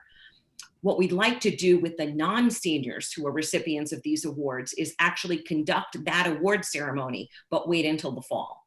And that way they might already know they received the award, but there's something very special about standing up in front of your peers and your parents, your teachers, and receiving that award. So we'd like to have a formal ceremony for them. Other ideas that the students had, putting together a video of some sort. Door decorating is a big thing at Joel Barlow. We have several door decorating contests. Max has run them for years through student government. The class council is thinking of giving materials to students. They could decorate either an interior door or an exterior door, take pictures. We can combine it with their senior portraits and present something that is a memory for these students to make that special. There are many other ideas out there. There are companies, as you might imagine, that are spouting up all over the place, turnthetassel.com, that are saying, we'll run your graduation virtually for you. And we're really veering away from that. I think we're really looking to personalize the ceremony for ourselves and for our students. I'm not sure what that will look like, a cardboard cutout of Todd waving to everybody as they come by. But it will be 6 special. feet away from the car. Yeah, 6 feet away. We'll have lines, chalk lines. And it's important to note that we haven't canceled graduation yet, right? The graduation is supposed to take place on June 11th. I have heard from parents that they would like to know when we're going to do this graduation. So if we held June 11th as the graduation date, maybe that's the diploma pickup date for this car parade or whatever this ends up looking like. We could consider moving graduation later in the summer. If we go too late, we're going to lose the seniors. We talked a little bit about, do we have a formal graduation ceremony in the winter? But we have such wise kids, and one of the students in this afternoon's meet that I did said, I don't know if I'm in the middle of college, if I'm going to want to come back and go to my high school graduation ceremony. They were really looking for something now. So I'll continue to work with the students, get the input of the community, working with our administrators, and we'll be able to report back in May some more definitive as we know how long we're going to be out and what these celebrations could look like. Okay, great. Thank you for that. Any thoughts, comments from board members? Again, none of this set in stone yet. Still working through all of it. Karen? Are they going to give them caps and gowns? Are they going to still do that? Yeah. I think that that's very important. And that was Karen Bender coordinates our cap and gown orders. And I believe all of those were done. We normally spend money on ordering the faculty robes, and I don't see us doing that, obviously, if we don't have a graduation ceremony.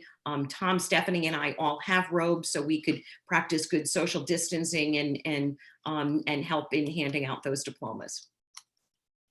Could have the faculty in a carpool as well. No? We were thinking of the faculty in different cars all along the line, and yeah, and that is we all need the contingent. bagpipers. The bagpipers have to be in the car at the front. We'll do the bagpipe. I want to be in the car with the bagpipe. Yeah, that's great. And Todd, we were also talking about, we don't even know if we'll be allowed to have a parade of cars. So we'll plan and we'll encourage great ideas, but we're a ways away from making a decision. Some kids don't drive too. Well, we're hoping it's a family opportunity. So the people that they're living with could all be in the same car and get that preferential seating they're looking for. Because that was one of the things. It's like, how do you get the families there, right? I mean, the families could be in the car, but we can't. There's not enough parking space for people to park and watch it. Park your time from one side of the car for the kid that's the driver, and then bring it to the other side. Right. And video streaming. So yeah, so video we're streaming, all those ideas are out things. there. So we'll get more. Again, I think the general idea is just to let the board and the public know. A lot of discussions going on around these, a lot of planning going on, and we'll share more as things get firmed up. All right. Okay, any other questions or thoughts on that? That's our last item on discussion, possible action. So then I'm going to move on and we'll open it up for public comment. I do have a timer here, so I'm because of it being 11:15. We are going to open up for public comment. So again, if you can, either wave or use the little hand up symbol so we can see you and unmute you. We will keep it to 2 minutes per speaker and cut you off just because it is getting late and we need to wrap up. So if you could, again, announce yourself and your address so we have that for the record. And we'll open it up for public comment. So I'll start looking if board members can help me as well. Looking for anybody waving on their picture or hand up. So I have about 24 people on that stuck it out through the whole meeting. So we appreciate that. So I'm still looking. I don't see anyone. So anyone for public comment? Everyone's still awake or they didn't walk away from the laptop on session. I don't see anything. Nothing coming up. All right, going once, twice. All right, so then that's going to conclude public topic. I'm scrolling the list again here, so I don't see any members for public comment. So we'll close that out, and then we'll go to board member comment. Any, I want to roll call. Just anybody have any final comments that they would like? We can go around. I know it's late. Any final comments? I do want to about- say that for the grading, just don't forget about weighted grading, the impact of weighted grading. That's all. We got it. Thank you. So. Excellent. Great. Thank you. Anyone else? Any other board member comment? I'm just going to say again, thank you to all the administration, all the staff, the teachers. Again, everybody's doing a great job working through everything. And parents. And parents, yes, and parents, parent teachers, everybody else now that is all involved in this. So we appreciate all the hard work. I know there's a lot still to come, a lot of unknowns, and we'll get through it here over the next few weeks. So with that, then I am going to move on to item 10, adjournment, and I get a motion to adjourn. Motion to adjourn. All right, I'll say that was like everybody. All right, so Karen and Mary Lee seconded, motion to adjourn. All in favor? Aye. Aye. Aye, unanimous, definitely. So we will be adjourned at 11:19. Thank you. Thank you, everyone. Thank you. Thank you Good all. night. Thank you. Good Thank you. night. Good night. Bye. Good night.